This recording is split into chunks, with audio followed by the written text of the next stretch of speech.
Sharon of God Church presents. Praise the Lord. சந்தோஷமா இருக்கலாம் அவர்களே சொல்லுவோம். சந்தோஷம் இல்லாமல் சத்தமா அவர்களே சொல்லுவோம். हालेलुया कह सकते हैं। சந்தோஷம் இல்லையா? क्या खुशी से नहीं है? எல்லாத்தையும் அல்லேலூயா சொல்லி சொல்லி பழக்கம்ல. सभी के लिए हालेलुया बोलकर हमें आदत हो गया है। நீங்கள் சந்தோஷமா இருக்கவும் உங்கள் சந்தோஷம் நிறைவா இருக்க நான் வேண்டிக் கொள்கிறேன். आपकी खुशी और बढ़कर रहना मेरी इच्छा है। ரூத் புத்தகம் 2ஆம் அதிகாரம் रूत के पुस्तक 2 अध्याय 12ஆம் வசனம் வாசிக்கலாம். 12 वचन। ரூத் 2:12.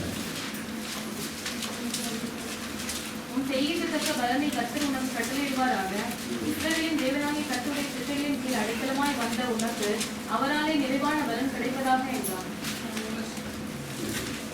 यहोवा तेरे कार्य का फल दे और इज़राइल का परमेश्वर यहोवा जिसके पंखों तले तू शरण देने आई है तुझे पूरा बदला दे। Praise the Lord. சத்தமா அல்லேலூயா சொல்லுங்க. பக்கத்துல கை கொடுங்க. बाजू वाले से हाथ मिलाए, गुड इवनिंग சொல்லுங்க. गुड इवनिंग कहे। அது मुझे बात சொல்லுங்க. दूसरों का चेहरा देखकर बोले। மறுபடியும் கை கொடுங்க. फिर से हाथ मिलाइए। நீங்கள் நேற்றை விட कल से இன்று आज ரொம்ப அழகா இருக்கீங்க. बहुत सुंदर लग रहे हैं। பரிசுத்தாவிய அபிஷேகம் பெறுகிறவர்கள் அழகா தான் இருப்பாங்க. जो पवित्र आत्मा पाते हैं वो सुंदरता से रहते हैं। பரிசுத்தாவி வரும்போது உங்களுக்கு பலன் வரும். पवित्र आत्मा मिलते समय हमें बल मिलता है। நீங்க காலையில எங்களோட கூட சில வார்த்தைகளை என்ன பேசணும்னா आज सुबह के समय में कुछ शब्द आपसे बात किया। இந்த ரூத் புஸ்தகத்துல रूत के पुस्तक में உன் செய்கைக்கு தக்க பலனை கர்த்தர் கட்டளையிடுவாராக. तेरे क्रिया का फल परमेश्वर देगा। ஒவ்வொரு மனிதனுடைய செய்கைக்கு தக்க பலன் இருக்கிறது. हर एक मनुष्य का क्रिया का फल होता है। இஸ்ரவேலின் தேவனாகிய கர்த்தருடைய செட்டைகளின் கீழ் அடைக்கலமாய் வந்தவனுக்கு इज़राइल परमेश्वर के शरण स्थान लेने आया है, அவரால் நிறைவான பலன் உண்டாயிருப்பதாக. उसके लिए एक फल मिले।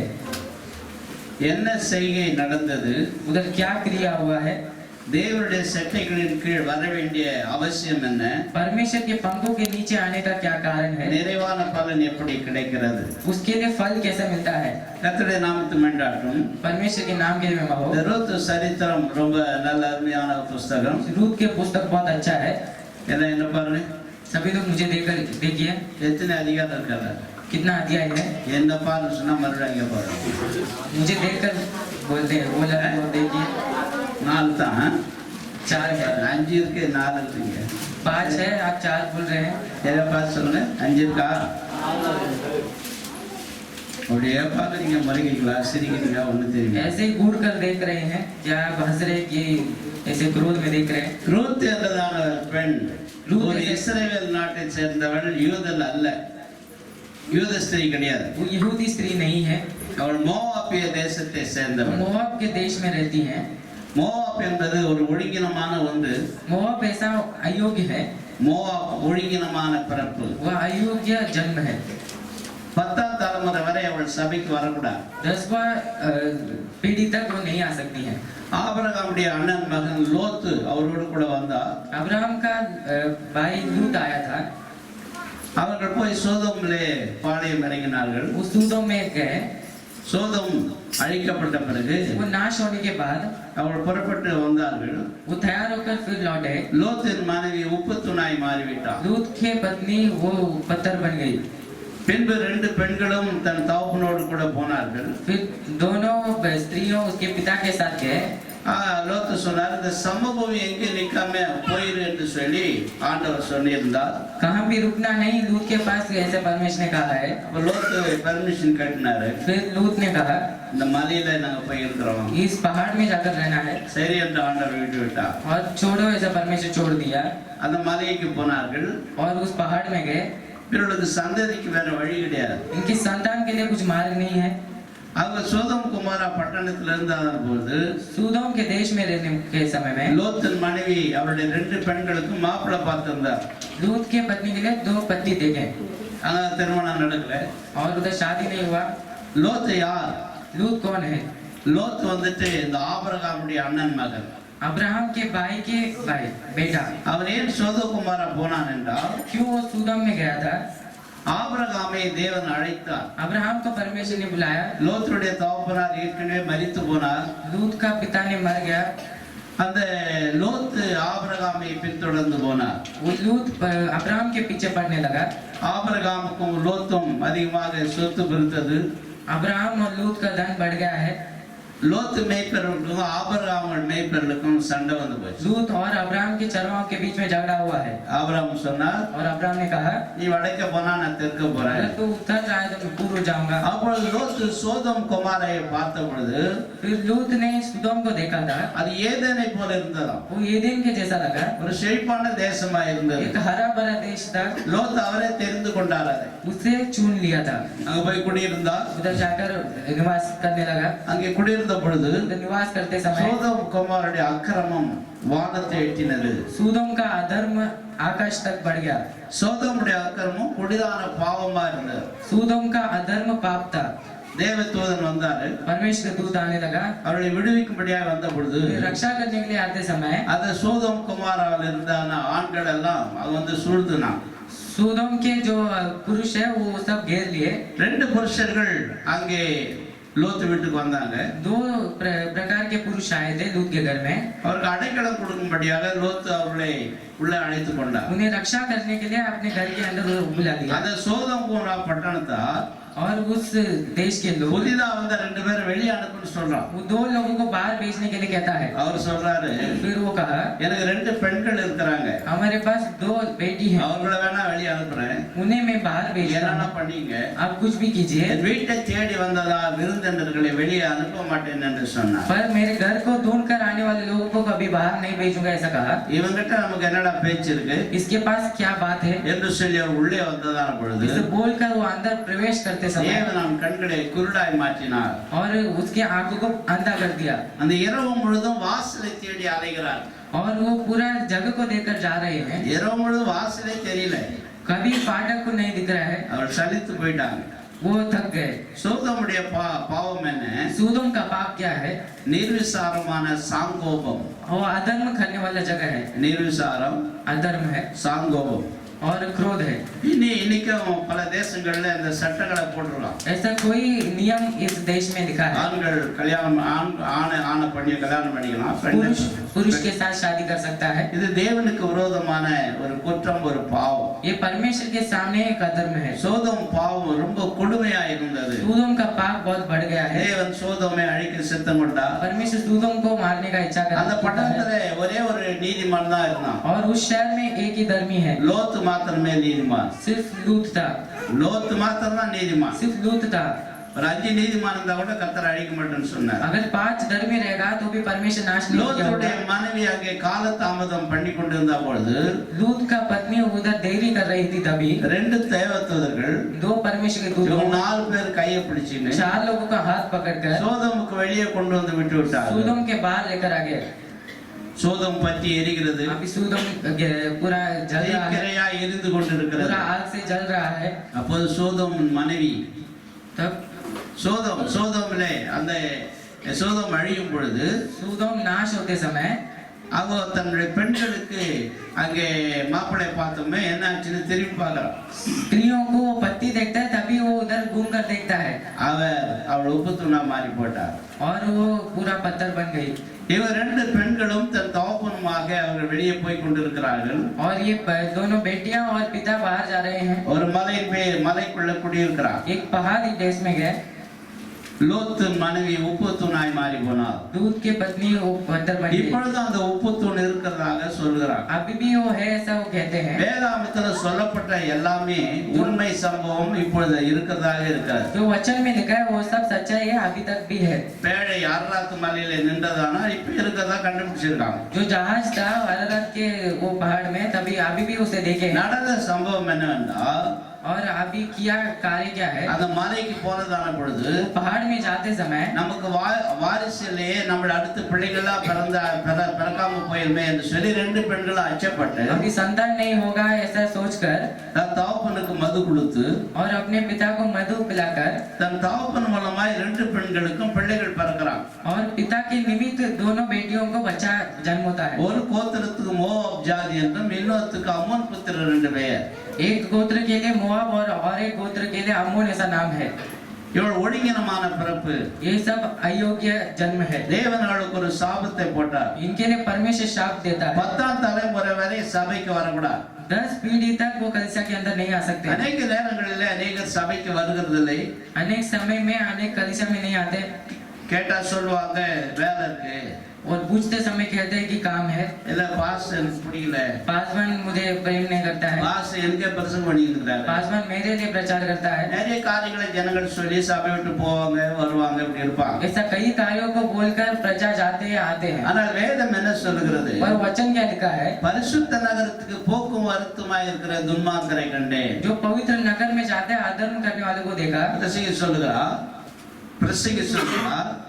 प्रचार करने वाला कहता है, பிரசங்கி சொல்லுகிறா, பரிசுத்த நகரமாகிய தேவாலயத்துக்கு पवित्र नगर परमेश्वर के அநேக துன்மார்க்கர் போகிறார்கள் வருகிறார்கள். अधर्म करने वाले लोग जाते हैं आते हैं। அப்ப தேவனுடைய ஆலயத்துல துன்மார்க்கர் கூட இருக்கிறாங்க. तो परमेश्वर के कलीसिया में अधर्म அவங்களுக்கு என்ன வேலை? करने वाले हैं। போக்குவரத்துமா இருப்பாங்க. उनको जाना है आना है, நிலையா கோயிலுக்கு வர उस மாட்டாங்க. दिन में नहीं रहेंगे, போவாங்க வருவாங்க, वो जाते आते हैं, எப்போனாலும் வருவாங்க எப்போனாலும் நிற்பாங்க. कभी भी आएंगे कभी भी रुकेंगे। வேத சொல்றதோட துன்மார்க்கர் என்று சொல்லி उन्हें देखकर शास्त्र कहता है कि சங்கீதம் 1ஆம் अधर्म करने वाले அதிகாரம் हैं। சங்கீதம் 1ஆம் அதிகாரம் 5ஆம் வசனத்துல வாசிக்கிறோம். वचन संहिता 1 अध्याय में देखते हैं, பாவிகள் நீதிமானுடைய சபையிலே நிலை நிற்பதில்லை. और पापियों धर्मी के कलीसिया में नहीं रुक सकते हैं। நிறைய பேர் சொல்லுவாங்க அந்த சபையில நான் நிற்க மாட்டேன். कुछ लोग कहते हैं कि मैं इस कलीसिया में नहीं रुकूंगा। பாவிகள் நீதிமானுடைய சபையிலே நிலை நிற்க மாட்டாங்க. दुष्ट लोग वो धर्मी के कलीसिया में नहीं रह सकते हैं। சரி, எந்த சபையிலே நிலை நிற்க மாட்டாங்க. कुछ लोग कलीसिया में ही नहीं स्थित रहते हैं। முதலாவதாக பரிசுத்த நகருக்கு துன்மார்க்கர்கள் வருகிறார்கள். पवित्र नगर में आते हैं, பாவிகள் நிலை நிற்க மாட்டாங்க சபையில. और पापियों स्थिर नहीं रुकेंगे। சங்கீதம் 51ஆம் அதிகாரத்திலே தாவீது சொல்லும் பொழுது वचन संहिता 51 में लिखा है, ஆண்டவரே உம்முடைய சமூகத்தை விட்டு என்னை தள்ளாதீங்க, परमेश्वर आपके चरण से हमें हटा मत, உம்முடைய பரிசுத்த ஆவியை என்னிடத்திலிருந்து எடுத்துக்கொள்ளாதரும் என்று சொல்றார். पवित्र आत्मा को मुझसे हटा मत ऐसा कहता है। சிலரை ஆண்டவர் தேவ சமூகத்துக்கு வெளியே தள்ளுகிறார். कुछ लोगों को परमेश्वर के चरण से वो अलग करता है। இவங்க சொல்றாங்க நாங்களா போயிட்டோம். कुछ लोग कहते हैं कि हम गए, சிலரை தேவன் தள்ளுகிறார் வெளியே போன்னு कुछ சொல்லி. लोग को परमेश्वर धकेलता है।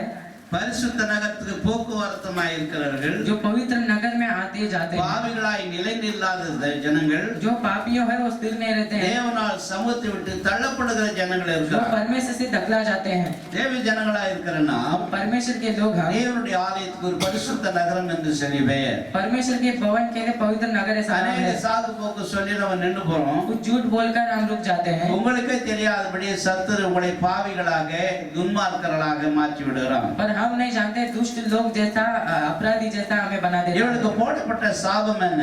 इसके लिए क्या शाप दिया गया है? 10ஆம் தலைமுறை வரை சபைக்குள்ளவே வரக்கூடாது. 10 पीढ़ी तक वो भवन के अंदर प्रवेश नहीं कर सकते हैं। 10ஆம் தலைமுறை வரைக்கும் 10 पीढ़ी तक ஒரு சாபம் அவன் மேல் இருந்தது. उनके ऊपर एक शाप था। மனிதனுக்கு 7 விதமான சாபங்கள் இருக்கிறது. मनुष्य के ऊपर 7 प्रकार का शाप होता है। ஒன்று சுமத்தப்பட்ட சாபம், एक दिया गया शाप, இரண்டாவது தொடர்ந்து வருகிற சாபம். एक लगातार पीछे पड़ने वाला। ஆதாமினால் சுமத்தப்பட்ட சாபம் இன்று நம்மேல் இருந்து கொண்டே இருக்கிறது. आदम के जो ऊपर दिया गया वो शाप हमारे ऊपर अभी तक है। என்னன்னு நமக்கு தெரியாது. वो हम जानते नहीं, ஆதாம் மேல் சுமத்தப்பட்ட சாபம் தொடர்ந்து வந்து கொண்டே இருக்கிறது. पर आदम के ऊपर जो पाप शाप दिया गया है वो हमारे ऊपर भी है। பிந்தின ஆதாமாகிய இயேசு வந்தபடிதான் நிவர்த்தியாக முடியும். पीछे आदम परमेश्वर आने के बाद ही वो पूरा कर सकता ஆதாம் है। மேல் பாவம் சுமத்தப்பட்டதனால आदम के ऊपर पाप दिया गया है, इसलिए காயின் ஆபேலை கொலை செய்கிறான். काइन हाबिल को मारता है। ஏன் கொலை செஞ்சான்? क्यों मारता है? யார் அவனுக்கெல்லாம் சொல்லி கொடுத்தது? कौन उसको सिखाया? காணி யார் கொடுக்க சொன்னது? कौन उसे बलि இதுக்கு என்ன चढ़ाया? பிரமாணம் இருக்கா? क्या उसके लिए कुछ प्रमाण है? ஒண்ணுமே தெரியாது. हम कुछ जानते இந்த नहीं। சாபமானது இவர்களுக்குள்ள பகையை உண்டாக்குகிறது. इस शाप उनके बीच में एक एक झगड़ने का एक स्थिति लाता இது है। தொடர்ந்து வருகிற சாபம். ये लगातार पीछे पड़ने वाला है। மனுகுலத்தில் எல்லாரும் பாவம் செய்து தேவ மகிமையற்றவர்களாய் இருக்கிறார். मनुष्य के लोग ऐसा पाप कर कर वो परमेश्वर की महिमा ஆதாம் से- மேல் சுமத்தப்பட்ட பாவம் உலகம் முழுவதும் எல்லார் மேலும் जो இருக்கிறது. आदम के ऊपर पाप है वो पूरा दुनिया भर है। அந்த பாவத்தினால தான் ஜனங்கள் சீரழிஞ்சு போறாங்க. वो पाप के निमित्त सभी लोग बुरा हो जाते இப்ப हैं। நமக்கு அந்த பாவம் ஆதாம் பத்தி தெரியாது. अभी हम आदम के बारे में नहीं जानते, தெரியுதோ தெரியல சாபம் நம்ம மேல இருக்கிறது. पर हम जानते हैं कि नहीं जानते, पर उसका शाप हमारे உங்க ऊपर है। உங்க தாத்தாவுக்கு அப்பா இருக்கிறாரு. आपके दादा के लिए पिता है உங்களுக்கு 1 ஏக்கர் நிலம் இருக்குது. और आपके लिए एक அந்த 1 ஏக்கர் நிலத்தை ஒரு 1 லட்சத்துக்கு அடகு வச்சுட்டாரு. और वो उसे அடமானம் போட்டாரு. गिरवी रख दिया அந்த 1 லட்சத்துக்கு அடமானம் வச்சிட்டாரு. और वो 1 लाख रुपए के लिए गिरवी रख दिया। இந்த பணத்தை திருப்பி செலுத்தினா எனக்கு சொந்தம் சொல்லி டாக்குமெண்ட் எழுதி வச்சுக்கணும். वो पैसे फिर देगा तो ही वो मेरा பொதுவா मेरा है, ऐसा वो लिख दिया। தாத்தா சொத்தெல்லாம் பேரன் கிளைம் பண்ணலாம். ऐसा वो दादाजी का वो ले सकता है होता। இப்ப அவர் டாக்குமெண்ட் வச்சுக்கிறாரு. अभी एक डॉक्यूमेंट रखा है। என்ன அந்த டாக்குமெண்ட்? क्या डॉक्यूमेंट है? எல்லாம் ஒரு எழுதி சொல்லுங்க. ஹலோ தம்பி, கொஞ்ச நேரம் பேசுறேன். நீங்க ஃபுல்லா பேசிட்டு வந்தாங்கற. நான் என்ன பேசிருக்கிறேன்? मैं जो बात कर रहा हूँ, உங்க தாத்தாக்கு பாட்டணும்னா சுமத்தப்பட்ட சாபம் தலைமையில இருக்குதுன்னு சொல்றேன் जो நான். दादाजी के ऊपर जो पाप है वो अभी तक हमारे ऊपर ऐसा नहीं कहा हो। ஆதாம் மேல் சுமத்தப்பட்ட சாபம் இந்த வரைக்கும் இருக்குது. जो आदम के ऊपर दिया गया वो शाप हमारे ऊपर है, அது எப்படி தெரியாது. वो हम जानते नहीं। அந்த சாபத்திலிருந்து வெளியே வந்த தண்டனை உண்டுதான். वो शाप से बाहर आते समय हमें दर्द होता है। ஆண்டவர் ஆதாமை உண்டாக்கி परमेश्वर आदम को बनाकर இந்த உலகத்தை பண்படுத்தி பாதுகாத்துக்கொள், इस दुनिया को रक्षा कर ले, இந்த உலகத்தை ஆண்டுகொள் என்று சொன்னார். इस दुनिया को पूरा राज्य कर ले ऐसे कहा। ஆதாம் என்ன பண்ணார்? இந்த உலகத்தை பிசாசுக்கு வித்துட்டார். आदम शैतान के पास बेच देता है பிசாசு ஒரு அக்ரிமெண்ட் எழுதி கொடுத்தான். और शैतान पे एग्रीमेंट ले लिया, இந்த நிலம் எனக்கு சொந்தமானது. अब ये मेरा है। இதுக்கு பதிலாக इसके बदला இவன் ஒரு அக்ரிமெண்ட் எழுதி கொடுக்குறான். वो भी एक एग्रीमेंट लिखे थे। என்ன அக்ரிமெண்ட்? क्या एग्रीमेंट है? இந்த நேரத்தை எடுத்துக்கினேன் ये खेत लेकर எனக்கு சொந்தமானது உனக்கு தரேன். जो मेरा है वो तुझे दूंगा। பிசாசுக்கு சொந்தமானது என்ன? शैतान का क्या है? கோபம், क्रोध வைராக்கியம், और इच्छा करना சாபம், और शाप है வியாதி, और மரணம். बीमारी है। நிறைய பேர் டிப்ளமா வாங்கி இருக்கிறாங்க. நிறைய பேர் ऐसा कुछ लोग डिप्लोमा लिए है। என்னடா டிப்ளமானா? क्या डिप्लोमा है? எனக்கு HP இருக்குது, HP, HP है, LP இருக்குது, LP है, BP இருக்குது. BP है, என்ன பண்ணா? என்ன MBA படிச்ச மாதிரி MBA जैसा पढ़ा है। அது சொல்றதுல உங்களுக்கு ஒரு பெருமை. वो बोलने में उनको बहुत गर्व होता है। எனக்கு பிரஷர் உனக்கு தெரியுமா? मुझे प्रेशर है, क्या आप जानते हैं? திடீர்னு சண்டை போடுவாங்க, ये झगड़ा करते हैं, கோபம் வந்து எல்லாம் பேசிடுவாங்க. क्रोध आने के बाद कुछ बात கேட்டா करते हैं, சொல்லுவாங்க எனக்கு பிரஷர் உனக்கு தெரியாதா? पर पूछने के बाद कहते हैं कि அதனால हमें தான் प्रेशर எனக்கு है, கோபம் வருது. इसलिए मुझे क्रोध आता है। பிரஷர்னால கோபம் வரல, प्रेशर के निमित्त कभी क्रोध नहीं கோபம் आता। வர்றதுனால தான் பிரஷர் இருக்குது. क्रोध आता है इसलिए प्रेशर है। இதெல்லாம் ஆதாம் அக்ரிமெண்ட், ஆதாம் கிட்ட வந்து பிசாசு எழுதி கொடுத்தது. ये सब आदम के पास आकर जो शैतान ने लिखा है, அதனால ஆண்டவர் சிலுவையில என்ன பண்ணாரு? पर परमेश्वर क्रूस में क्या நமக்கு किया? விரோதமாய் எழுதப்பட்ட கையெழுத்தை குலைத்து हमारे विरुद्ध जो लिखा गया उसे परमेश्वर नाश कर दिया। சிலுவையின் மேல் வைத்து ஆணி அடித்து வெற்றி சிறந்தார். क्रूस के ऊपर लहू बहाकर हमारे लिए जीत पाया है। ஆண்டவர் சிலுவை கையில ஆணி அடிச்சதா சொல்றாங்க. परमेश्वर के हाथ में कीला मारा है ऐसा कहा है। கடவுளை எல்லாம் சாவடிக்க முடியுமா? क्या कोई परमेश्वर को मार सकता है? ஒரு மனுஷன் எப்படி தேவனை சாவடிக்க एक முடியும்? मनुष्य कैसा परमेश्वर को मार सकता है? மனுஷன் தேவனை சாவடிக்கவே முடியாது. मनुष्य कभी परमेश्वर को मार नहीं सकता है। இயேசு சிலுவையில அறைஞ்சாங்களே, तो परमेश्वर को क्रूस में लटका है, சிலுவையில இயேசு கையில ஆணி அடிச்சதா இவங்க நினைச்சுட்டு இருக்காங்க. बाद में कीला मारे ऐसा सोच रहे हैं, பைபிள் சொல்லுகிறது पर वचन लिखा है மனுகுலத்துக்கு விரோதமாய் எழுதப்பட்ட கையெழுத்து जो मनुष्य के विरुद्ध जो लिखा गया है उसे ஆதாம் மூலமா பிசாசு மூலமாய் ஆதாமுக்கு கொடுக்கப்பட்டது. அது जो शैतान से आदम के लिए दिया गया है, வியாதி, வேதனை, அது போல எல்லாத்தையும் ஆண்டவர் அந்த கையெழுத்தை குலைத்து बीमारी, वेदना वो सब परमेश्वर नाश कर சிலுவையில பிடிச்சிட்டார். परमेश्वर क्रूस में पूरा किया। ஆணி அடிச்சவன் கையில ஆணி அடிக்கிறான் நினைக்கிறான். जो कीला मारे वो हाथ में मारे ऐसा सोच रहे हैं, மனுகுலத்துக்கு விரோதமாய் எழுதப்பட்டதான கையெழுத்துல தான் ஆணி அடிச்சாங்க. और मनुष्य के विरुद्ध जो लिखा गया है उसके हाथ में मारा गया है। சிலுவையில என்ன நடந்தது? क्रूस में क्या हुआ? மனுஷனுக்கு விரோதமாய் எழுதப்பட்டதான எல்லா சாபங்களையும் ஆணி அடிச்சிட்டார் ஆண்டவர். मनुष्य के विरुद्ध जो लिखा गया वो सभी शाप के लिए परमेश्वर ने कीला मारा है। இயேசு ஜீவனை கொடுத்து ஜீவனை எடுத்துக்கொண்டார். परमेश्वर जीवन देकर जीवन ले लिया है। அவருக்கு ஜீவனை கொடுக்க முடியும், எடுக்க முடியும். वो जीवन दे सकता है, दे भी सकता है। அவர் யாரும் சாவடிக்கல. वो कभी मारता नहीं। அவர் உயிரை பிதாவிட்ட கொடுத்தாரு. उसका जीवन पिता के पास देता है, அவர் வாங்கினார். फिर वो ले लिया है। பின்ன ஏங்க ஆண்டவர் மரிச்சாரு? फिर क्यों परमेश्वर मरा? நமக்கு ஒரு டாக்குமெண்ட் எழுதினார். हमारे एक डॉक्यूमेंट लिखा, அதுக்கு உயில் என்று சொல்லி பெயர். उसके लिए எபிரேய நிருபத்துல மரண சாசனம் என்று எழுதப்பட்டிருக்கு. मृत्यु के लिए एक पुस्तक ऐसा लिखा गया है। இப்ப நம்ம அப்பா தாத்தா யாரா இருந்தாங்கன்னா ऐसा हमारे दादाजी ऐसा रहते அவங்க समय, சொத்தை நமக்கு உயில் எழுதி வைப்பாங்க. और उनका जो धन है वो हमारे लिए लिख के रखेंगे। உயில்னா தெரியல? உயில் எத்தனை பேருக்கு வேணாலும் எழுதலாம்.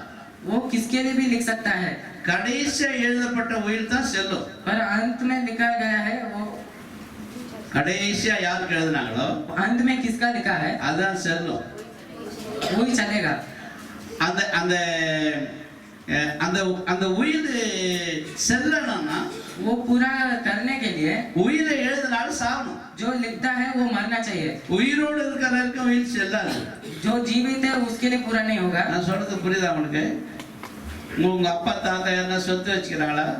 क्या आपके पिता और आपके दादाजी कोई धन रखा है? உயிர் எழுதி வச்சுக்கிறாங்களா பாருங்க. क्या लिख के रखा है उसे आप देखिए, உயிர் எழுதுற வரைக்கும் நல்லா அவங்கள என்ன தட்டி கொடுத்து நல்லா தாஜா பண்ணுங்க. और उनका अच्छा मजाक कीजिए। நம்ம ஈசாக்கு இருக்காரு, हमारा इसाक है, ரெண்டு கண்ணு தெரியல. उसको आग नहीं दिखता। அவர் சொன்னாரு ஏசாவை கொண்டு நீ போய் வேட்டையாடி நல்ல ருசி உள்ள பதார்த்தத்தை கொண்டு வா, और अच्छा शिकारी कर कर अच्छा भोजन बनाकर लेकर आ, நான் வந்து சாப்பிட்டோன்னு ஆசீர்வதிக்க போறேன். मैं खाकर तुझे आशीर्वाद देने वाला हूँ। வயசான ஆளுங்களை சாப்பாடு ரொம்ப இஷ்டம் அவங்களுக்கு. और उम्र वाले लोगों के लिए भोजन बहुत इच्छा होता है, ருசியா கொடுக்கணும் அவங்களுக்கு. और उन्हें स्वादिष्ट देना है।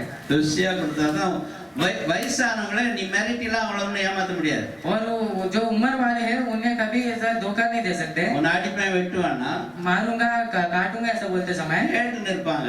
वो सुनेंगे। உன் மிரட்டெல்லாம் அவன் பயப்பட மாட்டாங்க. आप कितना भी बोले तो भी डरते नहीं। யாரெல்லாம் உயிர் எழுதி செத்துருவான். वो लिखकर वो मर जाएंगे। உயிர் எழுதுன பார்த்தா தெரியும். फिर लिखने के बाद पता चलेगा கிழமை எனக்கு எழுதாத அவனுக்கு ஏற்றான உயிர்.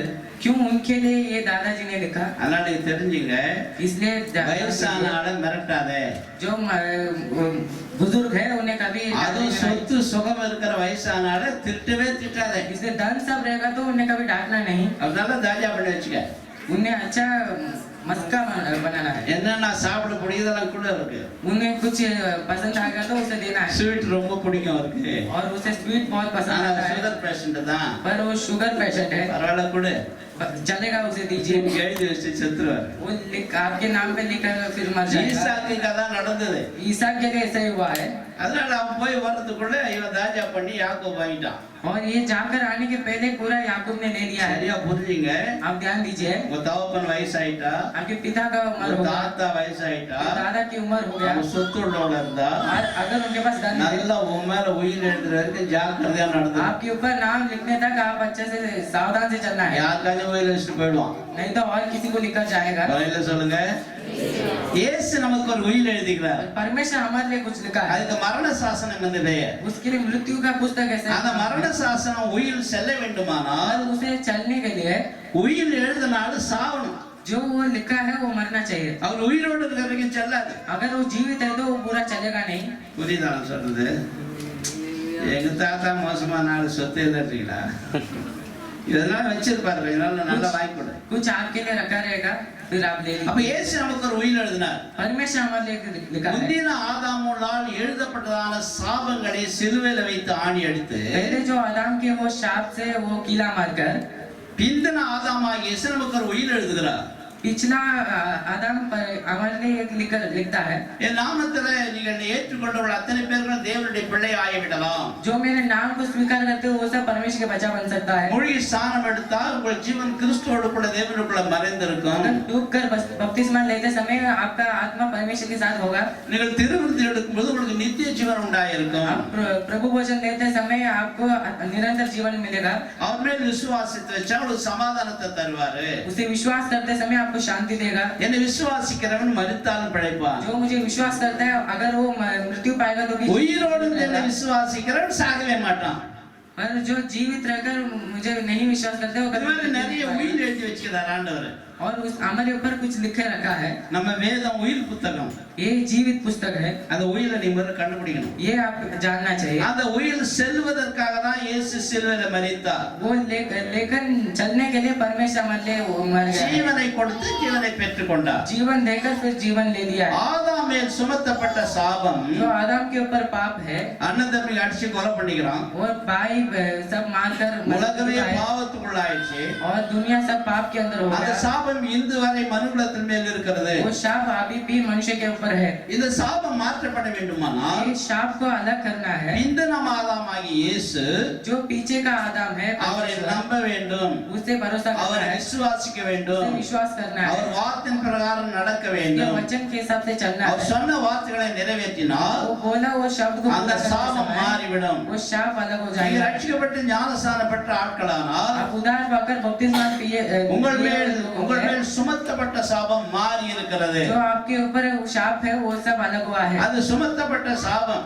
वो दिया गया शाप है। எல்லாரும் பாவம் செய்து தேவ மகிமையற்றவர்களாய் மாறி सभी இருக்கிறார்கள். लोग पाप करकर परमेश्वर के महिमाहीन हो गए। வாலிபனானாலும் अगर जवान होगा, கன்னிகையானாலும் अगर खंडित होगा, வயோதிபர்களானாலும் अगर उम्र वाले हो सकते हैं, சாபத்துக்காக மாற்றி சாபத்தை ஜெயித்து உயிரெழுதினான ஆண்டவருடைய வார்த்தைகளை நம்ப வேண்டும். शाप से जीत पाया परमेश्वर के शब्दों को भरोसा करना है, அப்பதான் அந்த சாபம் மாறும். तब उसे अलग कर सकते हैं। அப்படியானால் இது சுமத்தப்பட்ட சாபம். वो दिया गया शाप है, அந்த சாபம் மாற उस வேண்டுமானால் शाप को अलग करना है। பிந்தன் ஆதாமாகிய இயேசுவை ஏற்றுக்கொண்டு पीछे आया है वो आदम परमेश्वर அவர் को स्वीकार வார்த்தைகளை करता நம்ப है, வேண்டும். उसके शब्दों को भरोसा करना है। உயிர் எழுதி வச்சுக்கிறோம் அவனுக்கு. जो लेकर लिखकर रखा है, உனக்கு எழுதப்பட்ட உயிர் இந்த வேதத்தில் இருக்கிறது. जो आपके लिए लेकर लिखकर रखा है, वो இதை आपके சொந்த पास है। ரட்சகராய் ஏற்றுக்கொண்டால் अगर उसे स्वीकार இந்த किए, வேதத்தில் எழுதப்பட்ட ஆசீர்வாதங்கள் எல்லாம் உண்மையில் வந்து பலிக்கும். जो शास्त्र में लिखा है वो सब आशीर्वाद तेरे ऊपर पूरा होगा। இயேசுவை ஏற்றுக்கொள்ளாத ஜனங்களுக்கு अगर परमेश्वर को कोई स्वीकार नहीं அந்த करता है, ஆதாம் மேல் சுமத்தப்பட்ட சாபம் இன்றும் அனுபவத்தில் वो இருக்கிறது. आदम के ऊपर दिया गया वो शाप अभी भी है। அந்த சுமத்தப்பட்ட சாபம் மாற்றுவதற்காக தான் இயேசு சிலுவையில தன் ஜீவனை वो கொடுத்தார். दिया गया शाप को अलग करने के लिए परमेश्वर क्रूस में अपना जीवन दिया சிலுவையில ஆணி அடிச்சிட்டாங்க. और क्रूस में कीला मार दिए। நீங்கெல்லாம் நல்ல எம்பிஏ அது மாதிரி டாக்டரேட் எல்லாம் படிச்சீங்கன்னா अगर एमपीएल के जैसा आप डॉक्टर को देखेंगे, நீங்க வந்து ரெக்கார்டு எழுதுவீங்க இல்லையா? आप रिकॉर्ड लिखेंगे, எம்பிஎல் எம்பிஏ இது மாதிரி இடத்துல ரெக்கார்டு எழுதுவோம். एमपीए एमपीएल में ऐसा कुछ பாஸ் பாஸ் ஆகி முடிச்ச உடனே उसमें पास होने के बाद அந்த ரெக்கார்ட்ல ஆணி அடிச்சு கொடுத்துருவாங்க. और उसमें कीला मार देंगे। தெரியுதா நான் சொல்றது புரியுதா? मैं जो बोल रहा हूँ समझ में आता है? படிச்சவங்களுக்கு புரியும். जो पढ़े हैं वो जानते हैं। அவங்க அவங்க தீசிஸ் எழுதி சப்மிட் பண்ணணும். वो 360 लिखकर फिर उसे देना है। பாஸ் பண்ணி முடிச்ச உடனே फिर पास करने के बाद அந்த அந்த அந்த நோட்ல சென்டர் ஆணி அடிச்சிடுவாங்க. फिर उसके बीच में कीला मार देते हैं। ஆணி அடிச்சா என்ன அர்த்தம்? कीला मारने के बाद இது निकाल இந்த देते हैं। தீசிஸ் செல்லாது. अभी वो नहीं चलेगा, ஏற்கனவே பாஸ் பண்ணிட்டாரு. वो पहले पास हो गया है। இந்த தீசிஸை இன்னொரு ஆள் எடுத்து எடுக்கணும்னா थीसिस और लेना है, இதை யூஸ் பண்ண முடியாது. ये अभी चलेगा नहीं, புதுசா எழுதணும். नया लिखना है। இது இந்த சிஸ்டம் ஆண்டவர் நமக்கு சாணி அடித்த பொழுது நம்முடைய சாபங்கள் மேல் ஆணி அடித்து விட்டார். परमेश्वर कीला मारते समय हमारे शाप के ऊपर அப்போ कीला मार दिया। ஆதாமால் சுமத்தப்பட்ட சாபம் जो आदम के ऊपर शाप था மனுகுலம் எல்லார் மேலும் இருக்கிறது. पूरा मनुष्य के ऊपर है। இந்த சாபம் ये शाप பிந்தின ஆதாமாகிய இயேசுவால் நிவர்த்தி ஆகிறது. पीछे आदम परमेश्वर से पूरा होता है। இயேசுவை நீங்கள் ஏற்றுக்கொள்ளாமல் இருந்தால் अगर आप परमेश्वर को स्वीकार नहीं யாரா करते, இருந்தாலும் कोई भी அந்த ஆதாமால் பிசாசினால் சுமத்தப்பட்ட சாபம் தொடர்ந்து உனக்கு உன் பிள்ளைகளுக்கு உன் சந்ததிக்கு வந்து கொண்டே जो இருக்கும். आदम के ऊपर दिया गया वो शाप आपको आपके बच्चों को पीढ़ी तक वो बढ़ते जाएगा। இது சுமத்தப்பட்ட சாபம். ये दिया गया शाप है। இரண்டாவது தொடர்ந்து வருகிற சாபம். और दूसरा लगातार आने वाला शाप है। என்ன தொடர்ந்து வருகிற சாபம்னா என்ன? ये लगातार आने वाला शाप मतलब உங்க क्या है? தாத்தா மந்திரக்காரா இருந்திருப்பாரு. आपके दादाजी जादूगर உங்க होगा, தாத்தாவுக்கு அப்பா சாமியாராளா இருப்பாரு. उसके पहले मंत्री होगा அநேக குடும்பத்தை கெடுத்திருப்பாரு. और बहुत सारे परिवार को वो பில்லி पूरा नाश சுனிலாம் किया होगा வச்சிருப்பாரு. और वो जादू किया होगा அவர்களுக்கு ஒரு சாபம் இருக்கிறது. और उनके लिए एक शाप है। அந்த சாபம் தொடர்ந்து வந்து கொண்டே वो இருக்கும். शाप पीछे पड़ता है அந்த சாபம் அவங்க பிள்ளை மேல வரும். और वो शाप अपने बच्चों அவங்க के ऊपर आता பிள்ளை है, மேல वो வரும். बच्चों के இது ऊपर आता है। தொடர்ந்து வருகிற சாபம். ये लगातार आने वाला இந்த है। சாபம் தான் ரூத்துக்கு தொடர்ந்து வந்து கொண்டிருந்தது. यह शाप रूत के जीवन में आया था, அது நமக்கு தெரியாது. அது वो नहीं जानते हैं. அந்த சாபம் சில நேரத்துல வேலை கிடைச்ச கல்யாணம் ஆகும், குழந்தை பிறக்காது, कुछ समय में शादी होता है पर बच्चा जल्दी நிறைய होता है, சம்பளம் வரும், எங்க போகுதுன்னே தெரியாது. अच्छा पगार मिलता है पर वो कहाँ जाता है वो नहीं जानते. பயிர் வச்சா பயிர் விளையவே விளையாது. और बीज बोते समय वो कभी वो उगता नहीं है. ஏன் இதெல்லாம் நடக்குதுன்னே தெரியாது. वो क्यों होता है हम नहीं பணம் जानते. நிறைய தான் வருது, पैसा तो मिलता है ஆனா அது எங்க போகுதுன்னே தெரியல. पर वो कहाँ जाता नहीं जानते. பிள்ளை நல்ல பையன் தான், நல்ல ஸ்கூல்ல தான் படிச்சான், ये अच्छा भाई है, वो अच्छा स्कूल திடீர்னு में அவன் पढ़ा है கொடூரமா மாறிட்டானே. पर ये बुरा हो गया है. பொண்ணு துர்மார்க்கமா நடக்கிறாளே. वो दुष्ट प्रकार में चलती ஏதோ है. ஒரு சாபம் தொடர்ந்து வருகிறது. कुछ तो शाप उनके पीछे पड़ा है. சுமத்தப்பட்ட சாபம் இயேசுவில் மாறுகிறது. दिया गया शाप वो परमेश्वर से अलग होता இந்த है. தொடர்ந்து வருகிற சாபம் நமக்கு தெரியாது. जो लगातार आते हैं वो हम नहीं ஏன் जानते. இதெல்லாம் நடக்குது क्यों ये सब होता है தெரியாது நமக்கு. हम नहीं जानते हैं. ஒரு சுமத்தப்பட்ட சாபம் இருக்கிறது. वो दिया गया शाप ऐसा है. இதுதான் ரூத் மேல் இருந்தது. ये सब रूत के ऊपर था. 10ஆம் தலைமுறை வரை அந்த சாபம். 10 पीढ़ी तक उसका शाप. லோத்துடைய சாபம், रूत का शाप. அவன் பிள்ளை வந்து 10ஆம் தலைமுறை வரைக்கும் சாபம் उनका இருக்கிறது. बच्चा ऐसा आकर 10 पीढ़ी तक. இந்த சாபம் மாற்றப்பட ये வேண்டுமானால் शाप को अलग करना है. அந்த லோத்து அந்த ரூத் மேல இருக்கிற சாபம் மாற்றப்பட வேண்டுமானால் रूत के ऊपर जो शाप है उसे अलग करना है. இந்த ரூத் பெத்லகேமுக்கு வர வேண்டும். ये रूत बेथलेहम में आना है. மோவாபை விட்டு வெளியே வர வேண்டும். मोआब के बाहर आना है. இதனால வெள்ள அருமையான தேவனுடைய பிள்ளைகளே, इस अच्छे समय में परमेश्वर की தொடர்ந்து வருகிற சாபம் அப்படியே நீங்க இயேசு ஏற்றுக்கொள்ளாம जो போயிட்டீங்கன்னா लगातार जो शाप आता है अगर आप அந்த परमेश्वर சாபம் की உன்னை करते விட்டு हैं உன் பிள்ளை மேல வரும். वो शाप आपको छोड़कर आगे बच्चों அவன் के ऊपर பிள்ளை விட்டு आएगा. அவன் பிள்ளை மேல வரும். वो बच्चों आपके बच्चों को छोड़कर उनके बच्चों के எங்க ऊपर தாத்தா आएगा. உடுக்க சலம் படிக்கிறார். எங்க தாத்தா உடுக்க சலம் படிப்பார். உடுக்கன்னா அந்த சாமியாருக்கு அடிப்பாங்களே, मेरे दादाजी दफली मारते हैं. இந்த உடுக்க சலம்லாம் உன்னை காட்டணும். சரி, அந்த சாமி ஆடுன்னு சொல்லுவாங்களே, அது மாதிரி நல்லா உடுக்க சலம் வெங்கலம் உடுக்க வச்சிருப்பார். अच्छा डफली मारते हैं பேய் ஆடும் நல்லா, और अच्छा शैतान भी हिलता है. சாமி ஆடும். शैतान हिलता है நிறைய பேய் எல்லாம் போய் ஓட்டி இருக்கிறாரு. और बहुत सारे शैतान को இந்த भगाया है. சாபம் தொடர்ந்து எங்க தாத்தா மேல இருந்து எங்க அப்பா மேல வந்து எங்க வீட்டுக்கு வந்துச்சு. और ये शाप सब मेरे दादाजी के ऊपर से मेरे पिताजी எங்க வீட்டுல மொத்தம் के ऊपर से 8, आया है. எங்க அம்மாவுக்கு 8 பிள்ளைங்க. 8 बच्चों हैं मेरे माँ के लिए. 6 பேர் செத்துட்டாங்க. 6 लोग मर गए என் தம்பி நல்லா பெரியவனாய் செத்துட்டான். और मेरे भाई बहुत बड़े होकर मर ஏன் गए. அது சாவறாங்க தெரியல. क्यों मरते हो हम नहीं எங்க जानते. அப்பா பெரிய பயிர் வேலை செய்யற 5 ஏக்கருக்கு மேல நல்லா பயிர் செஞ்சார். वो अच्छा बीज बोने वाला था, எல்லாம் போயிடுச்சு. वो सब कुछ गया. ஏன் போச்சுன்னே தெரியல. ஒரே பிள்ளை क्यों गया वो नहीं जानते. एक ही பெரிய बेटा மாட்டு பண்ண வச்சிருந்தாரு. और अच्छा भेड़ चाला அந்த था. மாடை மேய்ச்சி இருந்தவனே எல்லாத்தையும் எடுத்துட்டு போயிட்டு அந்த இடத்துல जो அபகரிச்சுட்டான். चरवाता है वो ही आपने खुद कर दिया. எங்க அப்பா செத்த பேர் வீட்டுக்கு போய் பார்த்தா और जो मेरे पिता मरने के அந்த மாடு बाद கட்டுற கொட்டா இவ்வளவு பெரிய கல் தூண் जो भेड़शाला में एक बड़ा पत्थर है எல்லாம் திருடி போயிட்டான். वो सब चोरी कर दिए. ஏன் இதெல்லாம் நடக்குது? ये क्यों होता है.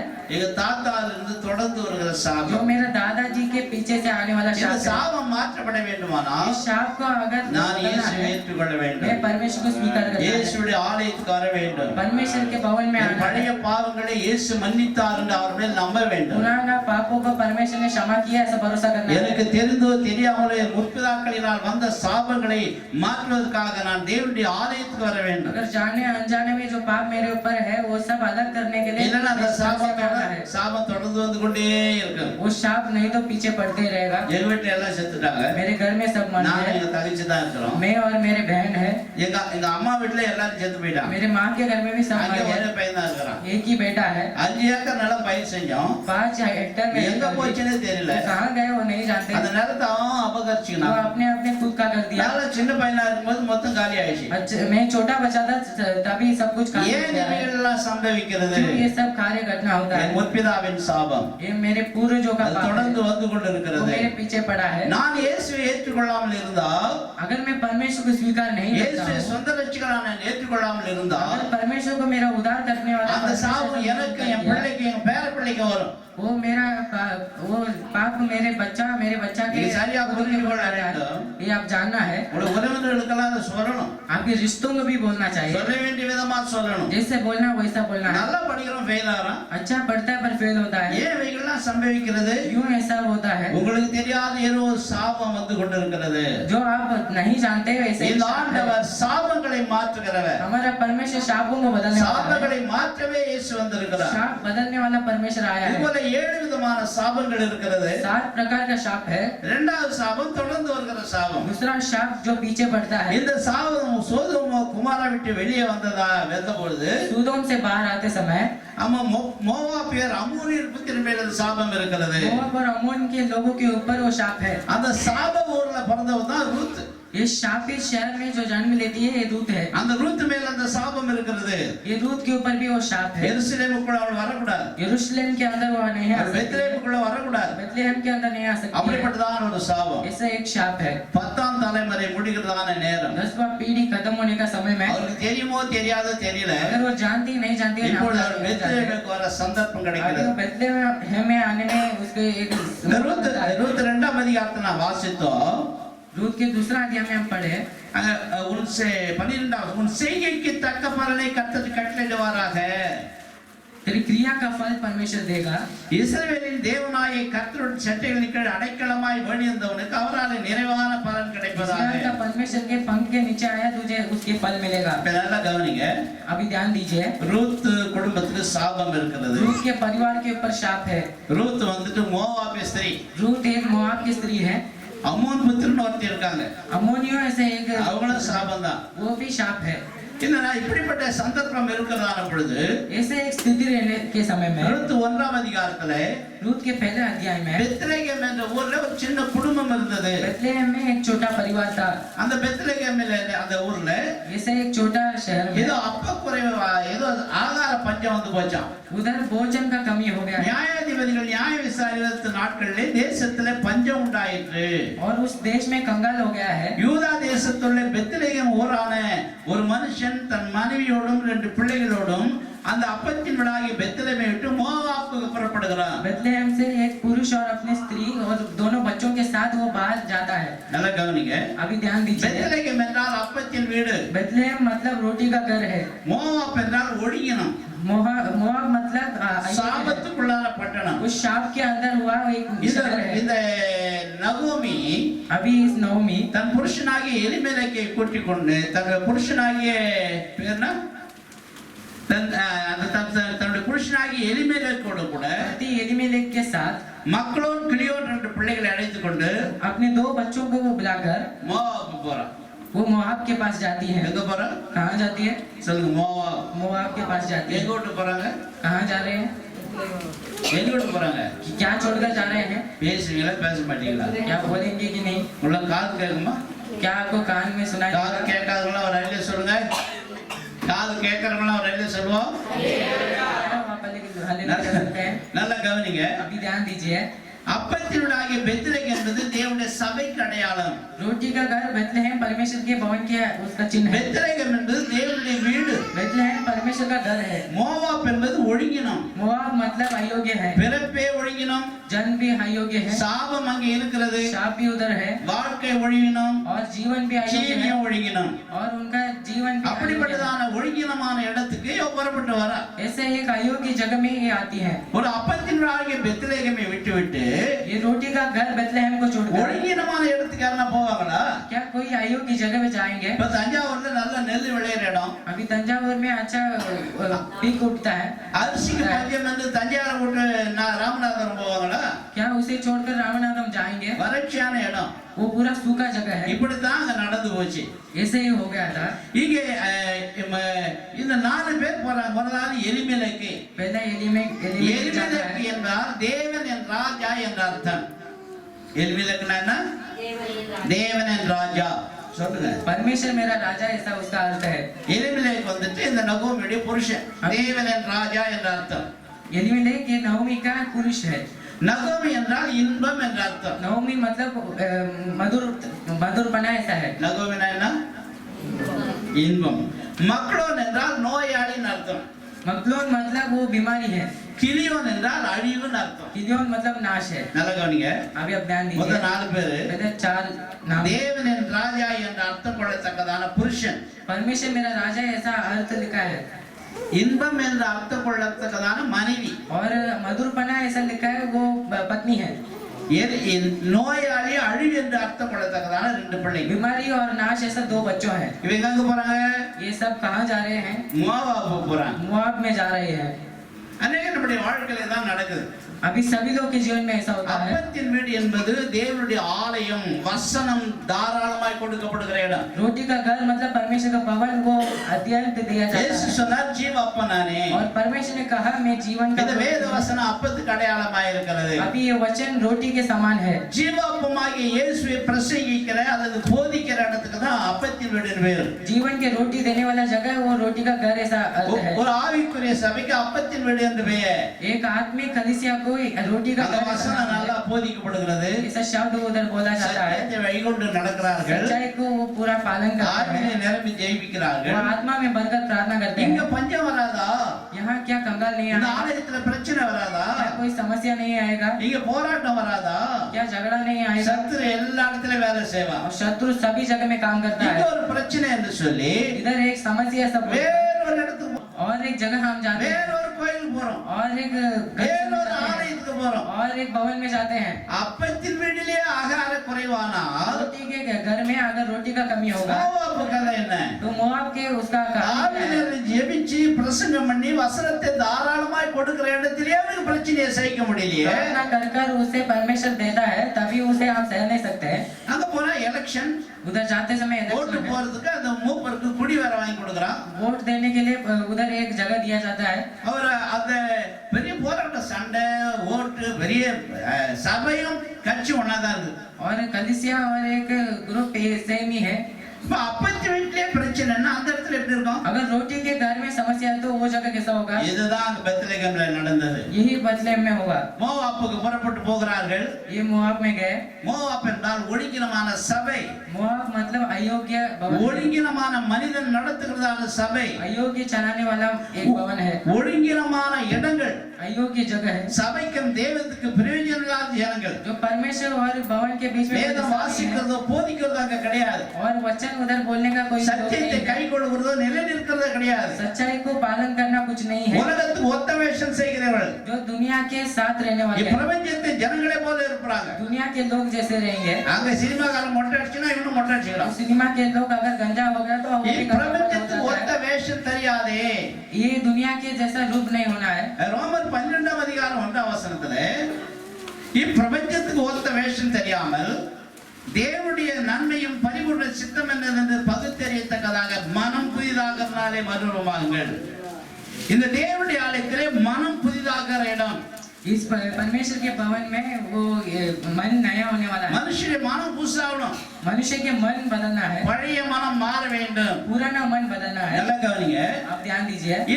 இந்த நகோமி ये अभी ये नवमी நேர மோவாபு போறா। सीधा मोआब जाती है। எதுக்கு போறா?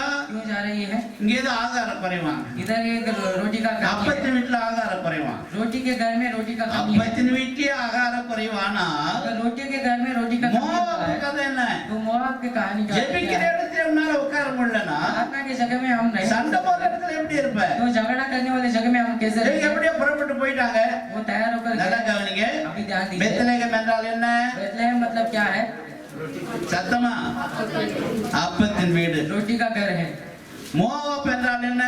मोआब मतलब क्या है? ஒழுங்கினம்। अयोग्य है। சொல்லுங்க, ஒழுங்கினம்। अयोग्य है। புறப்பட்டு போறது 4 பேர்। तैयार होकर गए 4 लोग। அவங்க அந்த வீட்டுக்கு தலைவர் பேர் என்ன? எலிமெலேக்குன்னா என்ன அர்த்தம்? एलीमेलेक मतलब क्या है? தேவன் என் ராஜா। परमेश्वर मेरा राजा है। நகோமின்னா என்ன அர்த்தம்? नवमी मतलब क्या है? சொல்லுங்க, சொல்ல மாட்டியா? இனிமை இல்ல, இன்பம்। मधुरपना है। நகோமின்னா என்ன? இன்பம்। मधुरपना है। ஒரு பையன் பேர் மக்களும்। மக்களும்னா என்ன அர்த்தம்? एक का नाम मखलोन है, उसका अर्थ क्या है? ஒண்ணும் தெரியாத ஆள்। पर कुछ जानते नहीं। தெரிஞ்ச மாதிரி பார்த்துருப்பாங்க நிறைய பேர்। कुछ लोग ऐसे जानते जैसा खड़े रहते हैं, தெரிந்து கொள்ள வேண்டிய எண்ணம் கூட அவனுக்கு கிடையாது। पर जानने का मन नहीं होता है। நீங்கள் வசனத்தை சரியாய் அறிந்து கொள்ளாவிட்டா अगर आप वचन को नहीं जानते हैं, சத்துருனை வீழ்த்தி விடுவான்। शत्रु आपको हरा देगा। இயேசு ஞானஸ்நானம் எடுத்து மலைக்கு போனார்। परमेश्वर बपतिस्मा लेकर पहाड़ गए। எத்தனை நாள் இருந்தாரு? कितने दिन था? 40 நாள்। 40 दिन था। உபவாசம் ஜெபம் முடிச்சு வந்த உடனே முதல்ல வந்து மீட் பண்றது யாரு? उपास की प्रार्थना खत्म करने के बाद कौन देखने आता है? பிசாசு. शैतान देखने आता है। நீங்க ஜெபம் முடிச்சிட்டு போறவங்க யார் உங்களை மீட் பண்ணுவாங்க? प्रार्थना खत्म होने के बाद कौन आपको நீங்க देखेगा? நினைச்சீங்க நான் ஆவியில நிரம்பி போறேன். मैं आत्मा से भरकर जा रहा हूँ। இயேசு என் கூடவே வராரு. परमेश्वर मेरे साथ आ रहा है। அவர் கூட தான் வராரு. वो साथ ही आता है। ஆனா இன்னொருத்தர் எதிர்க்க வரான். पर कोई विरोध आता है। உங்க ஜெபத்தை டெஸ்ட் பண்றதுக்காக. आपकी प्रार्थना को परीक्षा உங்க करने के लिए। பயபக்தியை டெஸ்ட் பண்றதுக்காக. आपके भक्ति को परीक्षा करने के இயேசு लिए। பார்த்து சொல்றான். எத்தனை நாள் பாஸ்டிங் இருந்தீங்க? यीशु से पूछते हैं कितना दिन का उपवास रहा? 40 நாள். 40 दिन। பசி எடுத்துருமே. तो आपको भूख लगा होगा। பசி எடுக்குது. हाँ भूख लगा है। எவ்வளவு கல்லு கிடக்குது. நீ பவர்ஃபுல் காடு தானே. அந்த கல்லெல்லாம் அப்பமாக்கி சாப்பிட. कितना पत्थर है उसे तू रोटी बनाकर खा सकता है। இயேசுக்கு கல்ல அப்பமாக்க முடியும். परमेश्वर रोटी बना सकता है पत्थर से। இவன் சொல்லி அப்பமாக்கணுமா? पर क्या ये बोलकर उसे बनाना है? அவர் சொன்னாரு. फिर उसने कहा பைபிள் சொல்லுது மனுஷன் அப்பத்தினால் மாத்திரமல்ல தேவனுடைய வாயிலிருந்து புறப்படுகிற ஒவ்வொரு வார்த்தையும் பிழைப்பான் என்று எழுதியிருக்கிறது. मनुष्य रोटी से नहीं परमेश्वर के शब्द जो निकलता है उसके मुंह से उससे वो जीवित रहेगा। இயேசு என்ன சொன்னாரு? परमेश्वर ने क्या कहा? என்னப்பா சொன்னாரு? क्या कहा? என்ன எங்க இருக்குது அது? वो कहाँ है? வசனத்தை சொன்னார் ஆண்டவர். वो वचन कहा என்ன परमेश्वर। சொன்னாரு? क्या कहा? இயேசுவே வசனத்தை தான் சொன்னாரு. परमेश्वर वचन कहा। உங்களுக்கு ஒரு வசனமும் தெரியல. आप एक भी वचन नहीं जानते பைபிளை தூக்கினும் வரதில்ல. और बाइबल भी नहीं लेकर आते இப்பதான் हैं। பைபிள் எடுத்தானா எல்லாம் லேப்டாப் தான் தூக்கின்னு வரான். अभी बाइबल लेकर आप ऐसा बोलते समय लैपटॉप लेकर आता செல்போன் है। வேற எடுத்துன்னு வரான். कुछ लोग सेलफोन लेकर आते हैं। மெட்ராஸ்ல ஒருத்தர் சொல்லுவாரு, एक मैड्रास में एक व्यक्ति है, இது என் வேதம். ये मेरा शास्त्र है। பைபிள் எடுத்தால செல்போன் தான் எடுத்தாராம். वो सेलफोन लेने लगा இப்ப இவர் எதை எடுப்பாரு? तो ये क्या लेगा? செல்போன்ல தான் பைபிள் இருக்கா இல்லையா? सेलफोन में बाइबल है कि नहीं? என்ன பேசுனே மாத்துறாங்க மூஞ்ச பாரு. जो मैंने बात किया वो भी बोल के आगे चल என்ன சொன்னாரு? परमेश्वर ने क्या किया? வசனத்தை சொன்னாரு. वचन बात किया। அப்புறம் பிசாசு சொல்றான், ये शैतान बात करता है। நீங்க இந்த மலை மேல கொண்டு போய் இங்க இருந்து கீழே குதிங்க. वो पर्वत के ऊपर चढ़कर फिर नीचे தேவதூதர்கள் कूदा। கைகளில் ஏந்தி கொள்வார் என்று எழுதி இருக்கிறதே. और परमेश्वर के दूत आपके हाथ आपको पकड़ लेंगे। இயேசு வசனத்தை சொன்ன உடனே परमेश्वर वचन बोलने के இந்த बाद வசனத்தை சொல்றான். ये भी वचन कहता है நீங்க குதிங்க ஆண்டவரே. आप कूदो। தேவதூதர் கையில் ஏந்தி கொள்வாங்க. स्वर्गदूत आपको पकड़ लेंगे। அவனுக்கு வசனம் தெரியும் பிசாசுக்கு. और शैतान भी वचन जानता है, எல்லா வசனமும் தெரியும். सब वचन जानता है। இயேசு என்ன சொன்னாரு? परमेश्वर क्या कहा? தேவனாகிய கர்த்தரே பரீட்சை பாராதிருப்பாயாக எழுதி இருக்கிறதுன்னு அவர் சொன்னார். मेरे परमेश्वर को परीक्षा न कर ऐसा लिखा है। ஆண்டவர் தான் சொன்னாரு. और परमेश्वर क्या? அவர் வசனம் தான் சொன்னாரு. वो भी वचन बोला। இயேசுக்கு அந்த வசனம் தெரியாம தான் மாட்டிக்குவாரு. परमेश्वर अगर वचन नहीं जानते तो उधर फंस நீங்க ஏன் மாட்டிக்கிறீங்க? तो आप कैसे फंसोगे? வசனம் தெரியல. वचन नहीं जानते। Bible is the bank. வேதம் என்பது ஒரு பேங்க். अभी शास्त्र मतलब एक बैंक है, இதுல பணம் இருக்கு. इसके अंदर पैसा है। உங்களுக்கு எடுத்து தெரியல அவ்வளவுதான். आप उसे नहीं ले இந்த सकते। பாஸ்டர்ஸ் மீட்டிங்ல தான் நான் பேசுவேன். पासवान के मीटिंग में बात करता இது हूँ। Bible bank. இது வந்து பேங்க்ங்க இது. ये एक बैंक है, இதுல பணம் இருக்கு தெரியுமா உங்களுக்கு? इसके अंदर पैसा है, क्या आप जानते हैं? பணம் எடுக்க தெரியணும் உங்களுக்கு. आप पैसे लेने जानना வெளிநாட்டுல चाहिए। உங்க பையன் இருக்கிறான். बाहर गांव में एक ஒரு बेटा है, 10,000 ரூபாய்க்கு செக் எடுக்கிறான். 10,000 रुपए का एक चेक ஒரு लिखता நாள் है। ஒரு பாட்டி ரொம்ப பட்டினியா கிடக்குறான். फिर एक व्यक्ति बहुत भूखे என்ன हैं। பாட்டி உங்க பையன் வெளிநாட்டுல இருக்கிறான். இது மாதிரி பசி போயிட்டு மாக்கிறியா? பணம் நான் அனுப்பலையா? क्या दादी आप ऐसे भूखे हैं तो क्या आपके बेटा पैसा नहीं भेजा? ஒரு நாள் அனுப்பலப்பா. कुछ भेजा नहीं, ஏதோ பேப்பர் அனுப்பியிருக்கிறான் பாவன். कुछ पेपर भेजा है। பேப்பரா? क्या पेपर भेजा है? பார்க்கலாம். उसे लेकर பேப்பரை திருப்பி பார்த்தா और पेपर को देखते समय 10,000 ரூபாய்க்கு செக் அடிச்சுக்கிறான் அந்த கேள்வி பேர்ல. 10,000 रुपए वो लिखा है செக் அடிக்க வச்சிருக்குது. பணம் பட்டினியா கிடக்குது. और चेक लिखा है और वो भूखे हैं। இந்த செக் எடுத்து போய் பேங்க்ல கொடுத்தா பணத்தை கொடுத்துருவானா? अगर ये चेक लेकर वो बैंक में देखते समय क्या पैसा மூஞ்ச देगा? பார்ப்பான். चेहरा देखेगा உன் கையெழுத்த பார்ப்பான். और हस्ताक्षर देखेगा। உன் செக் எடுத்தா கூட अगर आपका भी चेक இது होगा, ரெண்டுக்கும் டேலி எல்லாம் கொடுக்க மாட்டான். ये जल्दी से टैली नहीं ஏன் करेगा। நீங்க தரித்திரம் முடிச்சு கிடக்குறீங்க? क्यों आप ऐसे हैं? ஏன் பசி பட்டினி வாக்குறீங்க? क्यों आप ऐसे भूखे हैं? கர்த்தர் உங்களுக்கு பணத்தை கொடுத்திருக்காரு. आपको परमेश्वर पैसा பணத்தை दिया है, எடுக்க தெரியல உங்களுக்கு. पैसे लेना है। நான் ஒரு நாள் சிங்கப்பூர் போனேனா. मैं एक दिन सिंगापुर गया, சிங்கப்பூர் போன உடனே सिंगापुर அந்த गया கவுண்டர்ல நிறைய பொம்பளை பிள்ளைங்க உட்கார்ந்தாங்க. और काउंटर में सब लड़कियां बैठे हैं। என்ன பார்த்துட்டு मुझे देखकर போறோம் தள்ளிட்டான். मुझे जाने बोले, கம் திஸ். वो बाजू में आ जाओ। நான் வந்து நின்னுன்னு இருக்கிறேன். मैं इधर रुका हूँ, எல்லாம் போயின்னு இருக்கிறாங்க. सभी लोग जा रहे हैं। என் மூஞ்ச பாக்குறேன். मेरे चेहरा देखते हैं, பாஸ்போர்ட்ட பாக்குறேன். पासपोर्ट में देख रहे हैं। ஏதோ பிரச்சனை நடக்குது. क्या समस्या चल रहा है?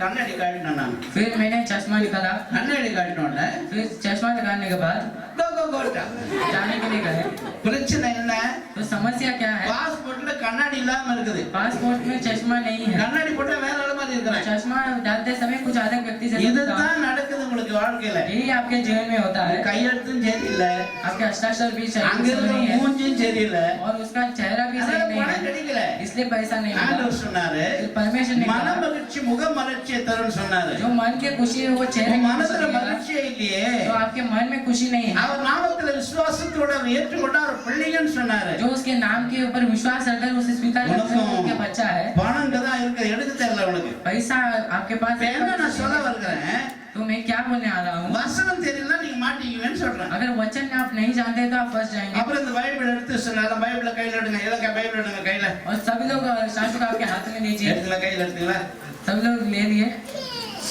எடுத்து செல்போன் வச்சிருக்கீங்க நீ அதை எடுத்து இல்லையா செல்போன்ல பைபிள் இருக்கா இல்லையா क्या सेलफोन में बाइबल है ரொம்ப லேட்டஸ்ட் நியூஸ்ல இருக்கு சொல்லுங்க இது இது என்னுடைய இது கர்த்தருடைய வேதம் ये परमेश्वर का शास्त्र है இதை நான் நேசிக்கிறேன் इसे मैं प्रेम करता हूँ கர்த்தர் தன் இருதயத்தை இதில் எழுதி வைத்திருக்கிறார் परमेश्वर अपने मन को लिखा है இதை நேசித்து इसे प्रेम करता है நான் முத்தமிடுகிறேன் मैं चुमा देता हूँ இப்படி ஒரு இடத்துல சொன்னா ऐसे एक जगह में मैंने कहा இன்னொரு போய் செல்போனே வச்சுக்கிறான் கையில और एक व्यक्ति सेलफोन रखा है अपने हाथ में நான் நேசித்து முத்தமிடுகிறேன்னு பார்த்தா मैं प्रेम करके उसे चुमा देता हूँ திடீர்னு ஒரு बोलते பொண்ணு समय நின்று இருக்காங்கல்ல फिर उधर एक लड़की रह रही है திடீர்னு செல்போன்ல फिर सेलफोन में ऐसा முத்தமிட்டு பார்த்தா பொண்ணு वो நின்று चुमा देते समय उधर एक लड़की है பைபிள் தான் बाइबल बाइबल है செல்போனு குப்பை और सेलफोन एक कचरा है அதுல பைபிள் இருக்குது और उसमें बाइबल भी है இல்லாத கெட்ட பழ காரியம்லாம் இருக்குது जो नहीं जानते वो बुरा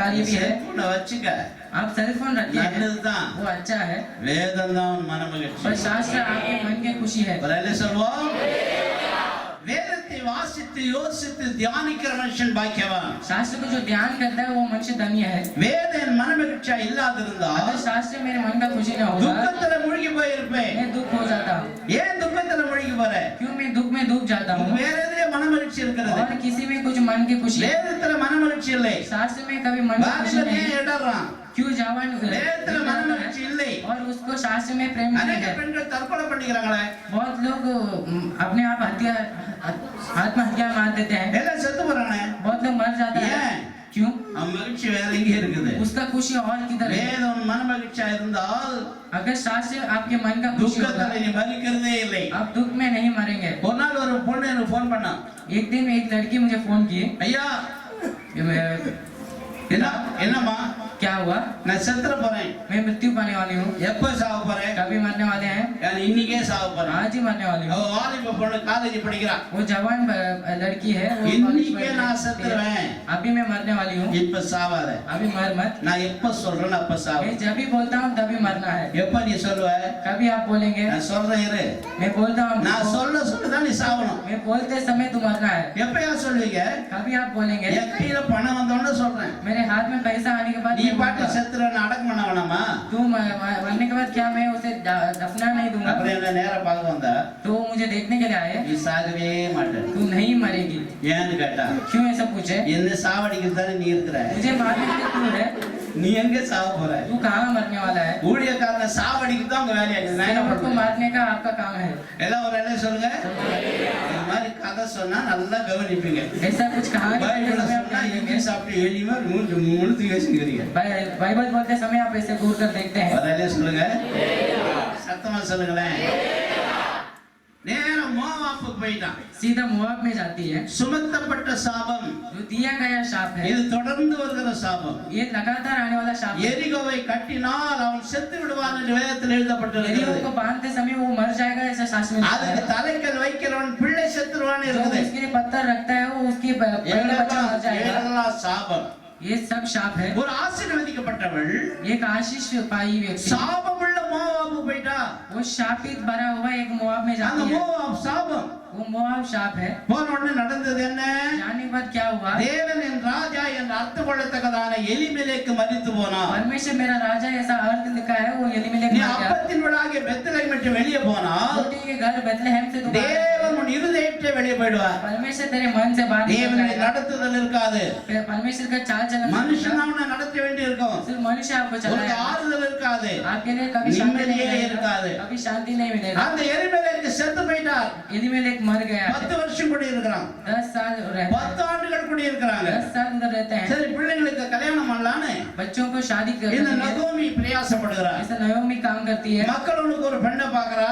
और बच्चों के लिए அவளுக்கு தான் ரூத் என்று பெயர். उसके लिए रूथ है। கிலியோனுக்கு ஒரு பெண்ணு பார்க்கறா. गिदियोन के लिए एक அவளுக்கு ஓர்பால் என்று பெயர். उर्बा ऐसा एक नाम நல்லா है, கவனிங்க. आप भी ध्यान दीजिए। மக்களோன் என்றால் நோயாளி, मकलोन मतलब जो बीमार है கிலியோன் என்றால் அழிவு.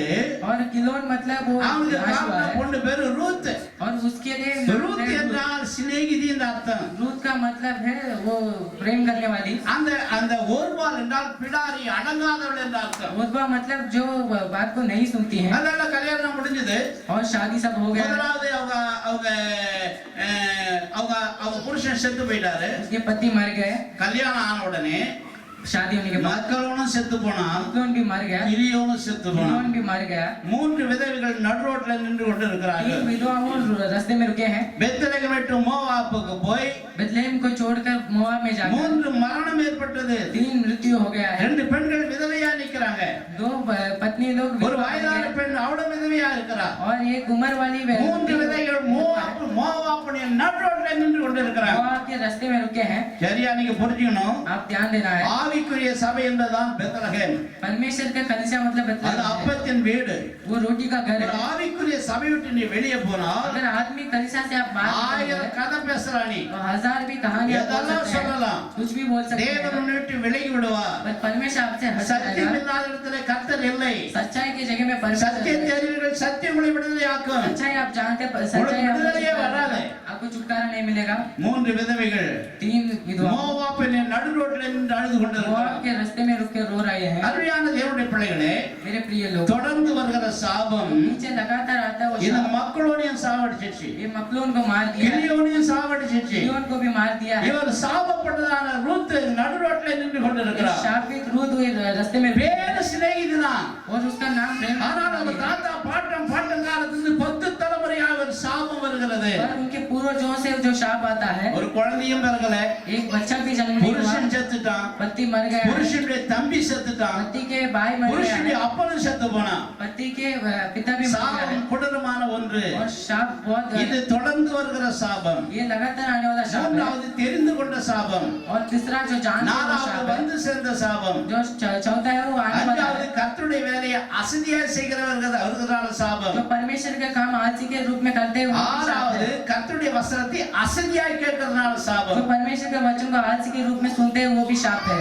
ஒழுங்கினமான ஜனங்களோடு உறவு வைக்கிறதுனால வருகிற சாபம். अयोग्य लोगों के साथ रिश्ता बनाते समय उसके लिए जो शाप आता है। சமயம் வரும்போது அதெல்லாம் நான் சொல்றேன். समय आते समय में आपसे இந்த कहता हूं, சாபம் எப்படி வருகிறது? ये शाप कैसा आता है? சாபத்தை மாற்ற என்ன செய்ய வேண்டும் शाप என்று. को बदलने के लिए क्या करना है? நீங்க அண்ணா ஒரு பையனை கல்யாணம் பண்றீங்கல்ல, एक लड़का को आप யாரா ஒரு शादी பொண்ணை किए, கல்யாணம் பண்றீங்க, एक लड़की को आप शादी करते हैं, தெரிந்து கொண்ட சாபம்.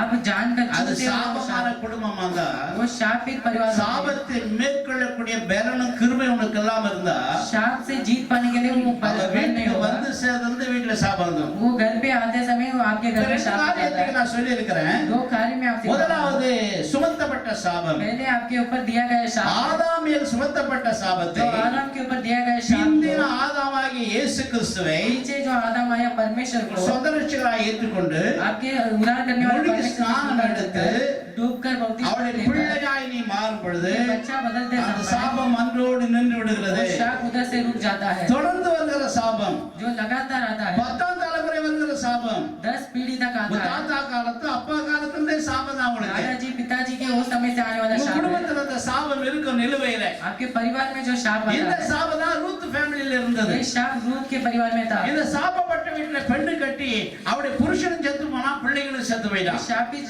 जगह में वो शादी कर कर वो उसके पति और 3 பெண்கள் நடுரோட்டில் நின்று அழுது கொண்டிருக்கிறார்கள். 3 विधवाओं उधर रो रहे हैं। அது காரியத்தை சிந்திச்சு பாருங்களேன். उस कार्य को आप सोच कर ஒரு देखिए। வயதான விதவை, एक उम्र हो गया विधवा, 2 இளம் விதவைகள், 2 जवान हुए हैं, 3 பேர் அழுது கொண்டிருக்கிறாங்க. 3 लोग रो रहे हैं। ஏசாயா 54 அதிகாரம் 6ஆம் வசனத்தை வாசித்தால், यशायाह 54:6 आप पढ़ते समय இளம் பிராயத்தில் விவாகம் செய்து தள்ளப்பட்ட மனைவி போல் இருக்கிற உன்னை மனைவி दफना गया पत्नी ऐसा बोला गया तुझे। கர்த்தருடைய தெரிந்து கொண்டார் என்று எழுதப்பட்டிருக்கிறது. परमेश्वर तुझे चुना है ऐसा लिखा है। ஒரு 21 வயசுல ஒரு பொண்ணை கல்யாணம் பண்ணி अगर 23 साल का एक लड़की को शादी ஓடி விட்டு कर வாழ மாட்டா எப்படி இருக்கு அவளுக்கு? तेरे साथ शादी में तेरे साथ जीवन में ऐसा அந்த बोलते வசனத்தை समय வாசிங்களா ஒரு நாள். கைவிடப்பட்டு மனமற்றவளான சிறிய போலவும் இளப்பிரையார் விவாகம் செய்து தள்ளப்பட்ட மனைவி போலவும் இருக்கிற உன்னை நல்லா கவனிங்க. ध्यान दीजिए, கைவிடப்பட்டு जो तजा गया மனநொந்து போன ஒரு ஸ்திரீ मन में दुखित हुआ, ஒரு புருஷனை கல்யாணம் பண்ணி एक पति को शादी करके அவன் விட்டுட்டானா மனசு நொந்து போயிடுமே. वो छोड़ने के बाद मन में दुखित होता है। இளம் பிராயத்துல விவாகம் செய்து जवान समय में शादी அவளை करता வேணாம் போடான்னு தள்ளிட்டு எப்படி இருக்கும்? नहीं चाहिए ऐसा उसे धक्का அவருடைய மென்டாலிட்டி எப்படி இருக்கும்? उनको कैसे लगेगा? அதுபோல் இருக்கிற உங்களை கர்த்தர் என்று ऐसे அழைத்திருக்கிறார். लोगों को परमेश्वर वो बुलाया है, கர்த்தர் உங்களை அழைச்சிருக்கிறார். आपको परमेश्वर बुलाया है உங்களுடைய வாழ்க்கைக்கு உங்களுடைய பிரச்சனைக்கு ஒரு முடிவு உண்டாக்கும்படியாக, आपकी समस्या के लिए उत्तर देने உன் के लिए, போராட்டத்துக்கு ஒரு முடிவு உண்டாக்கும்படியாக, आपकी लड़ाई के लिए उत्तर देने உன் के लिए, சாபத்துக்கு ஒரு முடிவு உண்டாக்கும்படியாக. आपके शाप के लिए उत्तर देने के ஒருவேளை लिए, பில்லி சுனித்தினால் வந்திருக்கலாம். जादू के लिए आ सकता है। பில்லி சுனிதி ஏன் நம்மளால மேற்கொள்ள முடியல? उससे जीत नहीं पा सकते हैं, அந்த பில்லி சுனியம் தாக்குற மாதிரி என்கிட்ட சாபம் तो இருக்குது. जादू हमें मारते हैं ऐसा हमारे இந்த पास है। இந்த கூட்டங்கள் இந்த சாபங்கள்லாம் உங்களுக்கு மாறி ஆசீர்வாதம் வரப்போகுது. और इस सभा में आपको आशीर्वाद मिलने वाला है। ஒரு அல்லே சொல்லுங்க, சத்தமா ஒரு அல்லே சொல்லுங்க. நல்லா கவனிங்க. சாபம் வந்து ரெண்டு வாலிப பெண்கள், ஒரு கிழவி, 3 விதவைகள் நடுரோட்ல நின்று அழுது கொண்டு இருக்கிறாங்க. विधवाओं रास्ता में रुके हैं, 3 பேரும் அழுறாங்க. 3 लोग भी रो रहे हैं। இப்ப நகோமி சொல்றா, अभी नवमी कहती है ரூத்தை பார்த்து, रूथ को देखकर, என் மக்களே मेरे நீங்க கூட बच्चों, போயிருங்க, आपके घर में जाओ, சின்ன வயசா இருக்கிறீங்க, छोटा उम्र है, போய் ஒரு கல்யாணம் பண்ணி நீங்க வாழுங்க. आप जाकर शादी कर நான் பெத்லகேமுக்கு போறேன், मैं बेथलेहम जाने वाली நீங்க हूँ, வரக்கூடாது. आप मत आओ, ஏன்னா உங்களுக்கு வாழ்க்கை கிடையாது. क्योंकि उनके पास जीवन नहीं நான் है। வாழ்க்கை கெட்டு போனவ, मैं जीवन बिगड़ा வாழ है, தகுதி இல்லாதவ. जीवन में नहीं நீங்க जी வாழ सकती हूँ। ஆட்கள் आप जीवन जी सकते நீங்க हैं, போயிடுமா? आप जाओ। 3 பேரும் கட்டி பிடிச்சு அழறாங்க. 3 लोग रो रहे हैं, அழுதுட்டு அந்த ஓர்பால் போயிடுறா. रोने के बाद और बार जाती है, இவ்வளவு அழறா, ये भी रो रही है, அவட்டு போயிடுறா. पर वो जाती है। ஒரு நாள் ஒரு பொண்ணு எங்க கோயிலுக்கு, அந்த கோயில் விட்டு போய் दिन एक लड़की कलशा से बाहर இது निकल மாதிரி गई। ஒரு மீட்டிங் வச்சோன்னு வந்து एक सभा रखते समय वो आ வந்த गई। உடனे என்ன பிடிச்சு அழுதா. अगर मुझे पकड़कर रोने लगी, சார் நான் நினைச்சிட்டேன் फिर मैंने सोचा, மனம் திருப்பி வந்துட்டா. मन फिरा कर आ गई, சரி சரி அழாத रो मत அழாத, இனி கோயில் ஒழுங்கா வந்துரு. रो मत, कल से आ जा। தட்டி கொடுத்து அனுப்பிச்சிட்டேன். ऐसा मैं उसे मारकर भेज दिया। கோயில வரலவா? फिर उसके बाद नहीं आई, அப்பதான் தெரியுது, तब पता चला, இப்பதான் உன் மூஞ்ச பார்த்தேன், तभी उसका चेहरा இனி देखा। உன் கோயிலுக்கு நான் வரவே மாட்டேன், நான் அழுதுக்கிறேன். अभी तेरा कल से भी नहीं आऊंगा ऐसा रो रही है। கண்ணீரை பார்த்து ஏமாந்துட்டேனா? आंसू को देखकर मैं धोखा पाया। நீங்க எப்படி பிரதர்? आप कैसे हैं? நீங்க எப்படி பா? आप कैसे हैं? ஓர்பால் என்றால் பிடாரி. ओरबा मतलब जो बात नहीं सुनी அவள் है, திரும்பி போய்விட்டாள். वो पीछे गई। நகோமி இந்த ரூத்தை பார்த்து சொல்றா, पर नवमी रूथ को लेकर कहती உன்னுடைய है, சகோதரி போயிட்டாளே, तेरे बहन गई है, நீயும் போயிடு. तू भी जा, நீ போய் என்ன திருமணம் செஞ்சுக்கினேன், तू उधर जाकर शादी कर, வாழலாம் போயிடுன்னு तू சொல்றா. जी सकता है ऐसा बोलते இவ हैं। சொன்னா அந்த ரூத் நகோமி, अभी नवमी कहती है, இன்னைக்கு ராத்திரிக்கு நான் வாழ்க்கைப்பட்டு, अभी रात में मैं शादी कर இன்னைக்கு ராத்திரி நான் ஒரு புருஷனை திருமணம் பண்ணி, अभी एक पति को मैं शादी कर எனக்கு ஒரு பிள்ளை பிறந்தால், अगर एक बच्चा जन्म அவனை लिया, திருமணம் செய்தோடு வைக்கிற வரைக்கும் உன்னால பொறுமையா இருக்க முடியாது. शादी कराने तक तू देरी से नहीं रह அதனால सकती, என் மகளே நீ போயிடு என்று சொன்னான். इसलिए तू जा ऐसा कहती है। யூதருடைய முறைமைகளில் यहूदियों के कार्य में பெரியவர் செத்துட்டு அடுத்த கல்யாணம் பண்ணுவாங்க. अगर बड़े लोग में मर गया तो छोटे लोग को शादी அடுத்த करते हैं, கல்யாணம் பண்ணுவாங்க. अगर वो मर गया तो दूसरों का शादी அவளுக்கு करते हैं। தேவை சந்ததி பெருக வேண்டும், அவ்வளவுதான். उनका संतान बढ़ना है वही काफी है। நல்லா கவனிங்க. अभी आप ध्यान दीजिए, 2 பேர் அழுதாங்க. 2 लोग रो रहे हैं। இப்ப ரூத் பேசுறா.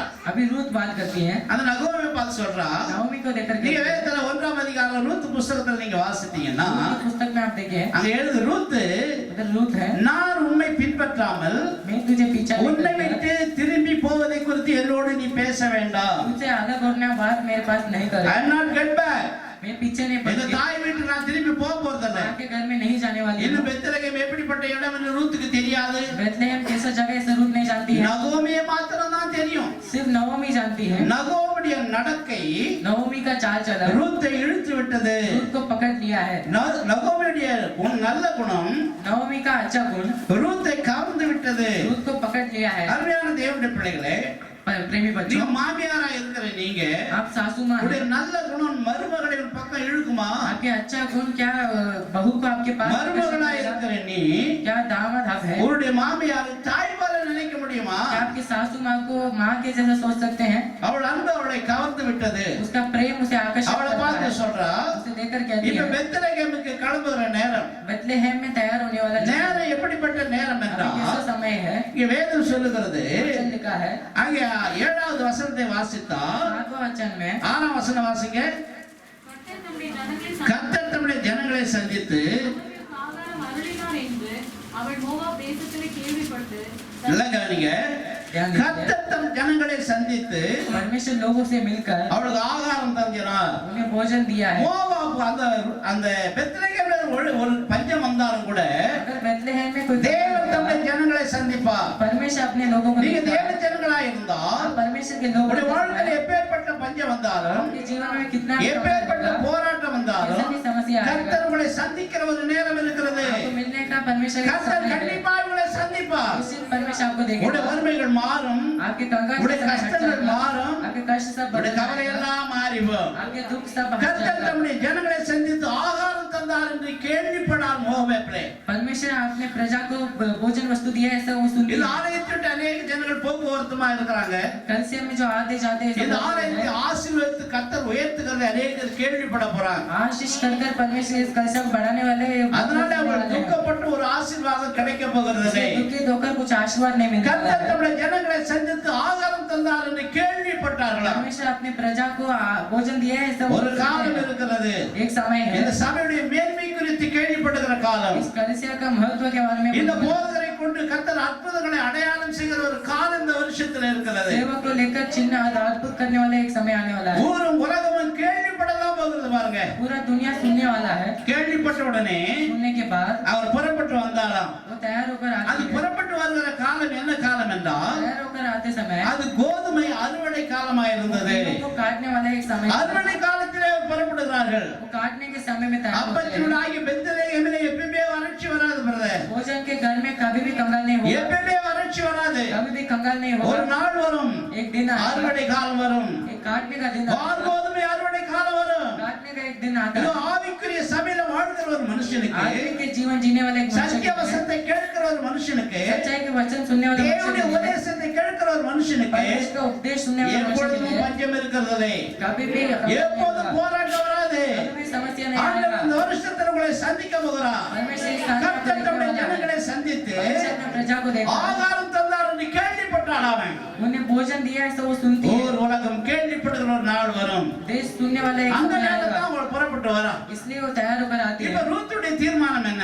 दूत का क्या निर्णय है? நகோமி பார்த்து சொல்லுகிறா, नगोमी को देखकर कहती है, நான் திரும்பி போகிறதை குறித்து என்னிடத்துல பேசவே கூடாது. पीछे लौटना उसके बारे में कुछ ஒரு बात नहीं ஆவிக்குரிய है। தேவாலயத்துல வருகிறதான ஜனங்கள், जो आत्मिक कलसे में आते हैं, மூழ்கி परमेश्वर ஸ்நானம் எடுத்து கர்த்தருடைய பிள்ளையா இருக்கிற ஜனங்கள், डूब कर बपतिस्मा लेकर जो இயேசுவினால் நன்மை பெற்றதான ஜனங்கள் परमेश्वर से जो भलाई पाए हैं, திரும்பி போகிறதை குறித்து பேசவே கூடாது. पीछे लौटने का कभी बात नहीं என் करता। பழைய மார்க்கத்தை நான் திரும்புகிறதில்லை. मैं पीछे का मार्ग என் कभी பழைய नहीं करता। மதத்துக்கு நான் திரும்புகிறதில்லை. पीछे का धर्म में என் பாரம்பரிய சபைக்கு நான் திரும்பி போவதில்லை என்ற ஒரு தீர்மானம் உங்களுக்கு தேவையா இருக்கிறது. कलसे में नहीं जाऊंगा, ऐसा एक निर्णय लेना है। அவர் சொல்லுகிற நல்ல வார்த்தை பார்த்தீங்கன்னா, कहने का शब्द देखिए, என்னோட நீங்க அதை பத்தி பேச வேண்டாம். उसके बारे में मेरे पास बात नहीं திரும்பி करना। போவதை குறித்து நீங்க பேசவே கூடாது. फिर लौटना उसके बारे में बात नहीं करना है। கர்த்தருக்காக முன்வைத்த காலை நான் பின் வைக்க போவதில்லை. परमेश्वर जो आगे बढ़ता है कभी पीछे नहीं நான் बढ़ता। இயேசுவுக்காக போக துணிந்தேன். परमेश्वर के लिए आगे இனி बढ़ता நான் हूँ, பின்னோக்கி திரும்புகிறதில்லை. कभी पीछे नहीं बढ़ूंगा। இந்த ஒரு தீர்மானமே இந்த வருஷமுடைய ஆசீர்வாதத்தை கொண்டு வர इसलिए போகிறது. निर्णय आपके जीवन में आशीर्वाद அவர் लाने சொல்லுகிற वाला है। விஷயம் என்ன?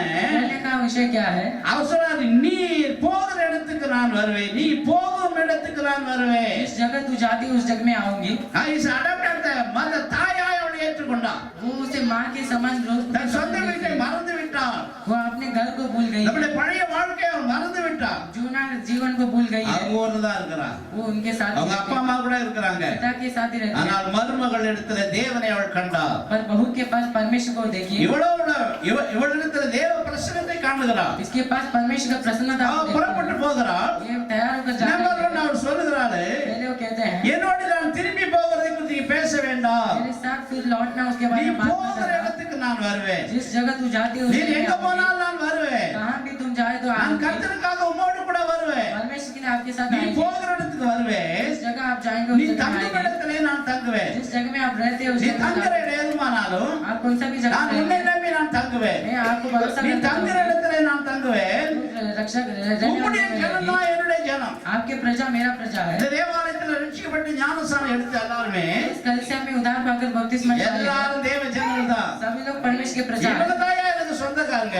ये उनका இவங்க रिश्ता है। இயேசு ரத்தத்தினால் கொல்லப்பட்டவங்க எனக்கு சொந்தக்காரங்க. परमेश्वर के लहू से धोया गया है, वही ஒரு उनका அப்பத்தை रिश्ता है। புசித்து பாத்திரத்துல பானம் பண்ணும் பொழுது और हम प्रभु भोजन करते समय நீங்கள் எல்லாரும் இயேசுவின் ரத்தம் உங்களுக்குள்ள இருக்கிறது. सब परमेश्वर के लहू के अंदर है। உன் ஜனம் என் ஜனம்.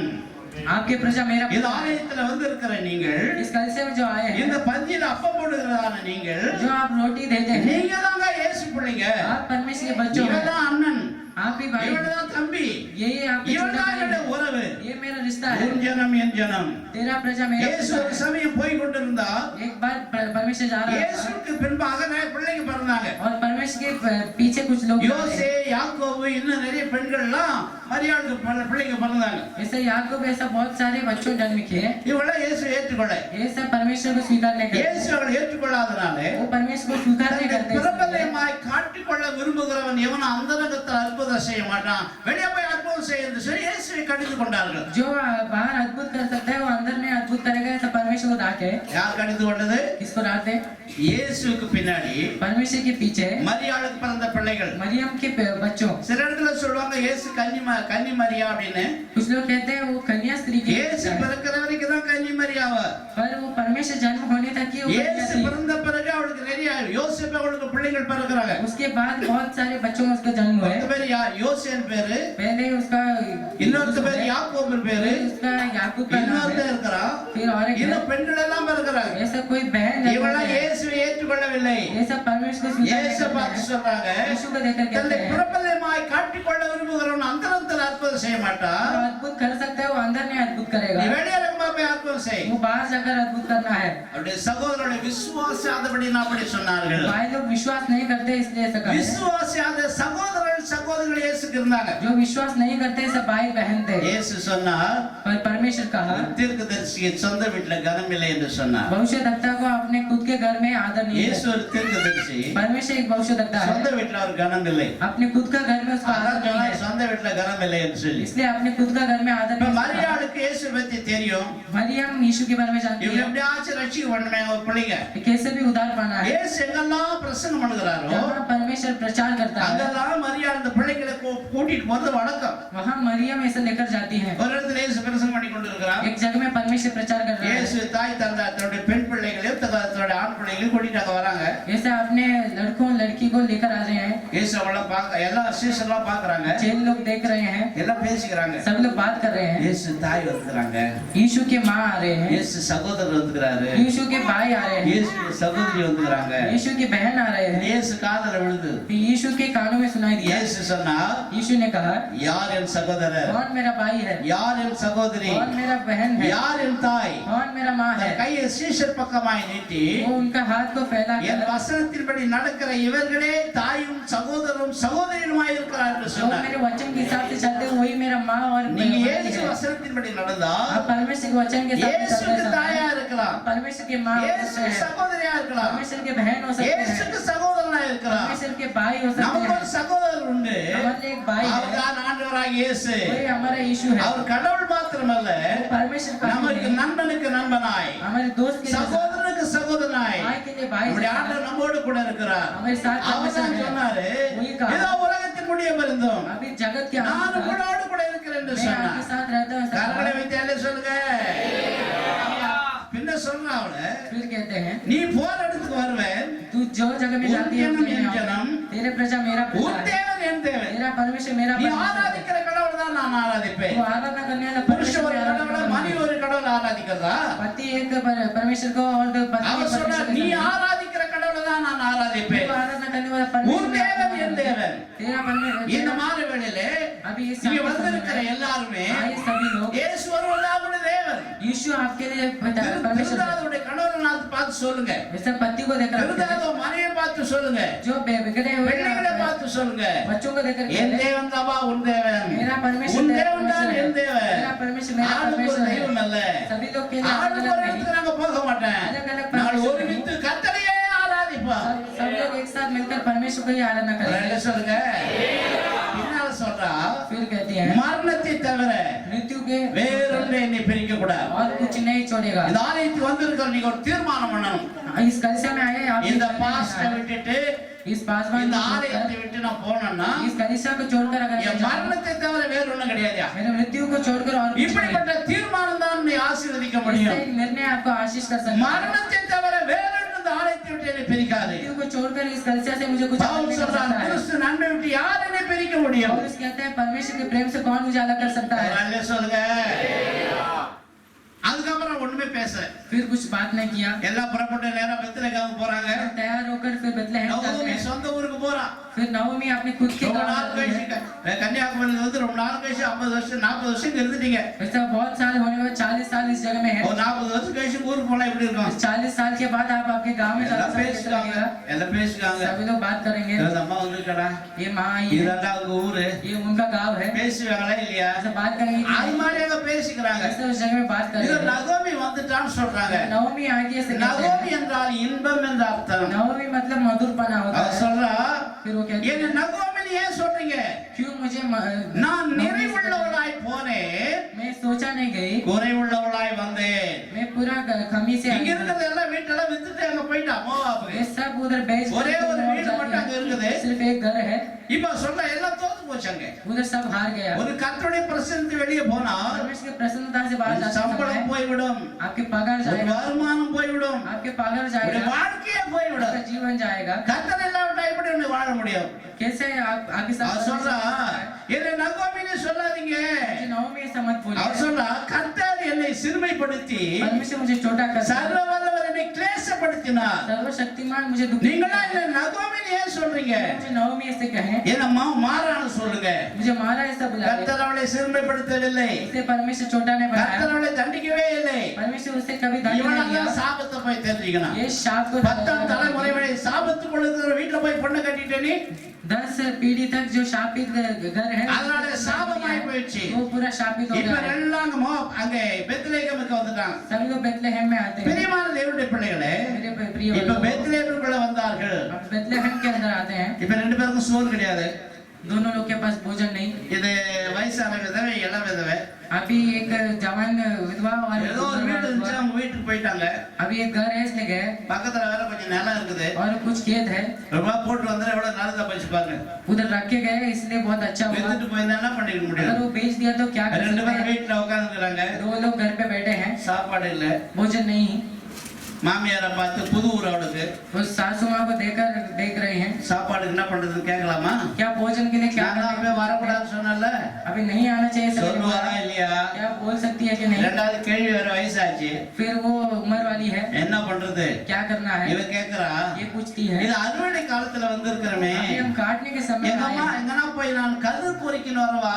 क्या मैं जाकर गेहूं को पकड़ के யார் लाऊं? கண்களிலாம் எனக்கு தயவு கிடைக்காதா? किसी की नजर में मुझे दया அப்ப नहीं ரூத் मिलेगा। சொல்றா, நகோமி சொல்றா, नवमी कहती है சரி போயிட்டு வா. तू जाकर आ। நகோமி கதிர் பொறுக்க போகிறா. और नवमी पकड़ने के लिए जा रही है அறுவடை சீசன். और काटने का समय है। நகோமி வீட்டுல இருக்கிறா, और नवमी घर पर है ரூத் கதிர் பொறுக்க போறா. और रूत गेहूं पर எல்லாம் पकड़ने அறுவடை जा रही அறுத்துட்டே है போறாங்க. और सभी लोग काट रहे हैं ஆரோட்டிகள்லாம் அலட்டுறான். और लोगों को वो डरा ஏய் தூரம் போ என்று சொல்லி. तू दूर जा ऐसा அப்ப बोल रहा है। கீழே கிடக்குற கதெல்லாம் பொறுக்கிட்டு இருக்கா. जो नीचे का चीज है वो सब ले रही है, கதர்களை பொறுக்கி கொண்டிருக்கிறாள். फिर वो चीजों में ले रही है। மத்தியான வேலையாச்சு. फिर दोपहर के समय அந்த में அந்த நிலத்துக்கு முதலாளி வருகிறார். उस जगह के मालिक आता है, அவர் பேருக்கு போவாஸ் என்று பெயர். उसका नाम बोआज है। போவாஸ் என்றால் உரிமைக்காரன் என்ற அர்த்தம். बोआज मतलब वो जो उसका खुद அந்த का நிலத்துக்கு சொந்தக்காரன். उसका खुद का एक அவர் வருகிறார். वो आता है, வந்தோன்னு பாக்குறா, वो आकर देखता है புதுசா ஒரு பொண்ணு கதிர் பொறுக்கா, யார் இவன் கேக்குறான். एक नया लड़की है, क्या ले रही है அவர் सब कुछ। சொல்றாரு, तो அவர் மோவாபிய ஸ்திரீ, वो माँ की स्त्री है, நகோமிக்கு சொந்தக்காரி. ये नवमी के रिश्तेदार மட்டும் है। கதிர் பொறுக்கி கொண்டிருக்கிறாள். ये इधर कुछ चीज ले முதல்ல रही है, அவளுக்கு புரிஞ்சு போச்சு, तो बोलने के बाद वो समझ गया அவனுக்கு சொந்தக்காரி தான் அவ. वो उसका रिश्तेदार है। இப்ப எவன் சொல்றான், अभी ये कहा கொஞ்சம் கதர்களை சிந்த விடுங்கள். थोड़ा उधर डालो, தானா சிந்து போக वो कुछ गिरना கொஞ்சம் கதிர்களை சிந்த விடுங்கள். और उधर उधर गिराना இந்த है। 2010-20 வருஷத்துல 2020 के கதிர் பொறுக்கிற மாதிரி நீ ஒண்ணா பொறுக்கி சேர்த்திருக்கலாம். अब एक एक जैसा उगा सकते हैं और 1 ரூபாய் 5 ரூபாயா சேர்த்திருக்கலாம். 1 रुपए 5 रुपए கையில பணமே இல்லாமல் போயிருக்கலாம். हाथ में पैसा भी नहीं हुआ இந்த 2020 வருஷத்துல 2020 கர்த்தர் में சில ஆசீர்வாதங்களை சிந்த விட போகிறார். कुछ आशीर्वाद परमेश्वर தானா சில ஆசீர்வாதம் கிடைக்கும். कुछ आशीर्वाद நீ मिलेगा எதிர்பாராத சில ஆசீர்வாதங்கள் கிடைக்கும். नहीं चाहे ऐसा அவர் आशीर्वाद சிந்த मिलेगा விட போகிறார். वो गिराने वाला है சிந்தின கதிர்களை பொறுக்கி எடுக்கிறாள் அவள். गिरा के चीजों को ले रही है சாப்பாட்டு நேரம் வந்தது. भोजन का समय आया அவர் கூப்பிட்டு அவளுக்கு சாப்பாடு கொடுக்கறாரு. बुलाकर उन्हें भोजन दे रहे हैं எல்லாம் கொடுத்து सब देकर இந்த கதிரெல்லாம் பொறுக்கி அனுப்புறார். और गेहूं सब देकर वो भेज இந்த ரூத் புறப்பட்டு போகிறாள். अभी ये रूट जा रही है நகோமி வீட்ல இருக்கறாள. नगोमी घर पर है அவளுக்கு அந்த கதிரெல்லாம் கொடுக்கறா. वो सब चीज देते हैं சாப்பாடு கொடுக்கறா. फिर भोजन भी दे रही है எங்கம்மா கதிர் பொறுக்கனே? कहां से आप गेहूं पका யாரோ போவாசா. ये बोझ है அவர் நிலத்துல கதிர் பொறுக்கனே. उसके खेत में मैंने எல்லாரும் ஆளோட்டிகள் அரட்டின்னு இருந்தாங்க. और सभी लोगों को डाला அவர் வந்து சில கதெல்லாம் சிந்த விட சொன்னாரு. वो गिराने के लिए कहा நான் பொறுக்கி அடிச்சேன். मैं सब ले இவ்வளவு लिया ஒரு था மரக்கா தேர்ச்சி. और कितना ही था அவர் கொஞ்சம் ஆகாரம் கொடுத்தாரு. तो मुझे भोजन दिया था நகோமி சொல்றா फिर नवमी कहती है அவரின் ஒரே மகன் वो एक रिश्तेदार है வேற வயலுக்கு நீ போவாதே. फिर उसके அறுவடை முடிகிற வரைக்கும் அங்கேயே பொறுக்கிட்டு இரு. उधर काटने तक उधर ही இந்த 2020 வருஷத்துல इस 2020 இவன் में காலம் முடிகிற வரை आगे அவன் அறுவடை முடிகிற வரை आपके काटने கர்த்தர் तक நியமித்த வயல் இந்த ஆலயம். आपके लिए रखा गया खेत இங்கே நீ கதிர் பொறுக்கி கொண்டிருந்தாய். इधर आप चीज ले रहे சிந்த हैं விட்ட கதிர்களை பொறுங்குவாய். इधर गया उसे भी आप நீ देंगे। உன் குடும்பம் சாப்பிடுற அளவுக்கு கர்த்தர் உயர்த்த போகிறார். आपको और आपके परिवार का எல்லாரும் கரங்களை வைத்தாலே சொல்வா. அவன் சொல்றான் போவாசு. आवाज कहता है அவர் பார்த்து சொல்றாரு इसे देखकर कहता है இஸ்ரவேலின் சட்டிகளுக்கு அடைக்கலமாய் வந்துட்டியே. इस्राएल के पंखों के अंदर உனக்கு आया நிறைவான பலன் உண்டாயிருக்கும். ये फल मिलेगा இது 2020 வருஷத்துல 2020 में தேவாதி தேவனுடைய சட்டைகள் நீ அடைக்கலமாய் வந்திருக்கிறீர்கள். परमेश्वर के पंख के अंदर आप शरण இந்த बनकर आए हैं சிந்தின கதிர் மாத்திரமல்ல गिरा गया ஒரு நிறைவான பலனை கர்த்தர் வைத்திருக்கிறார். परिपूर्ण உன் परमेश्वर வாழ்க்கை நிறைவாய் மாறும். आपके जीवन உன் भरपूर बन குடும்பம் जाएगा நிறைவாய் மாறும். உன் ஊழியம் நிறைவாய் மாறும். உன் வருமானம் நிறைவாய் மாறும். வாலிபர் நிறைவான ஆசீர்வாதத்துக்குள்ள வருவார். Our address, Sharon of God Church, A Sector, J1 Line, room number 7, 8, Chittagam, Trombay, Mumbai, 400088. Our contact number 9867-838407 or 8080-686813.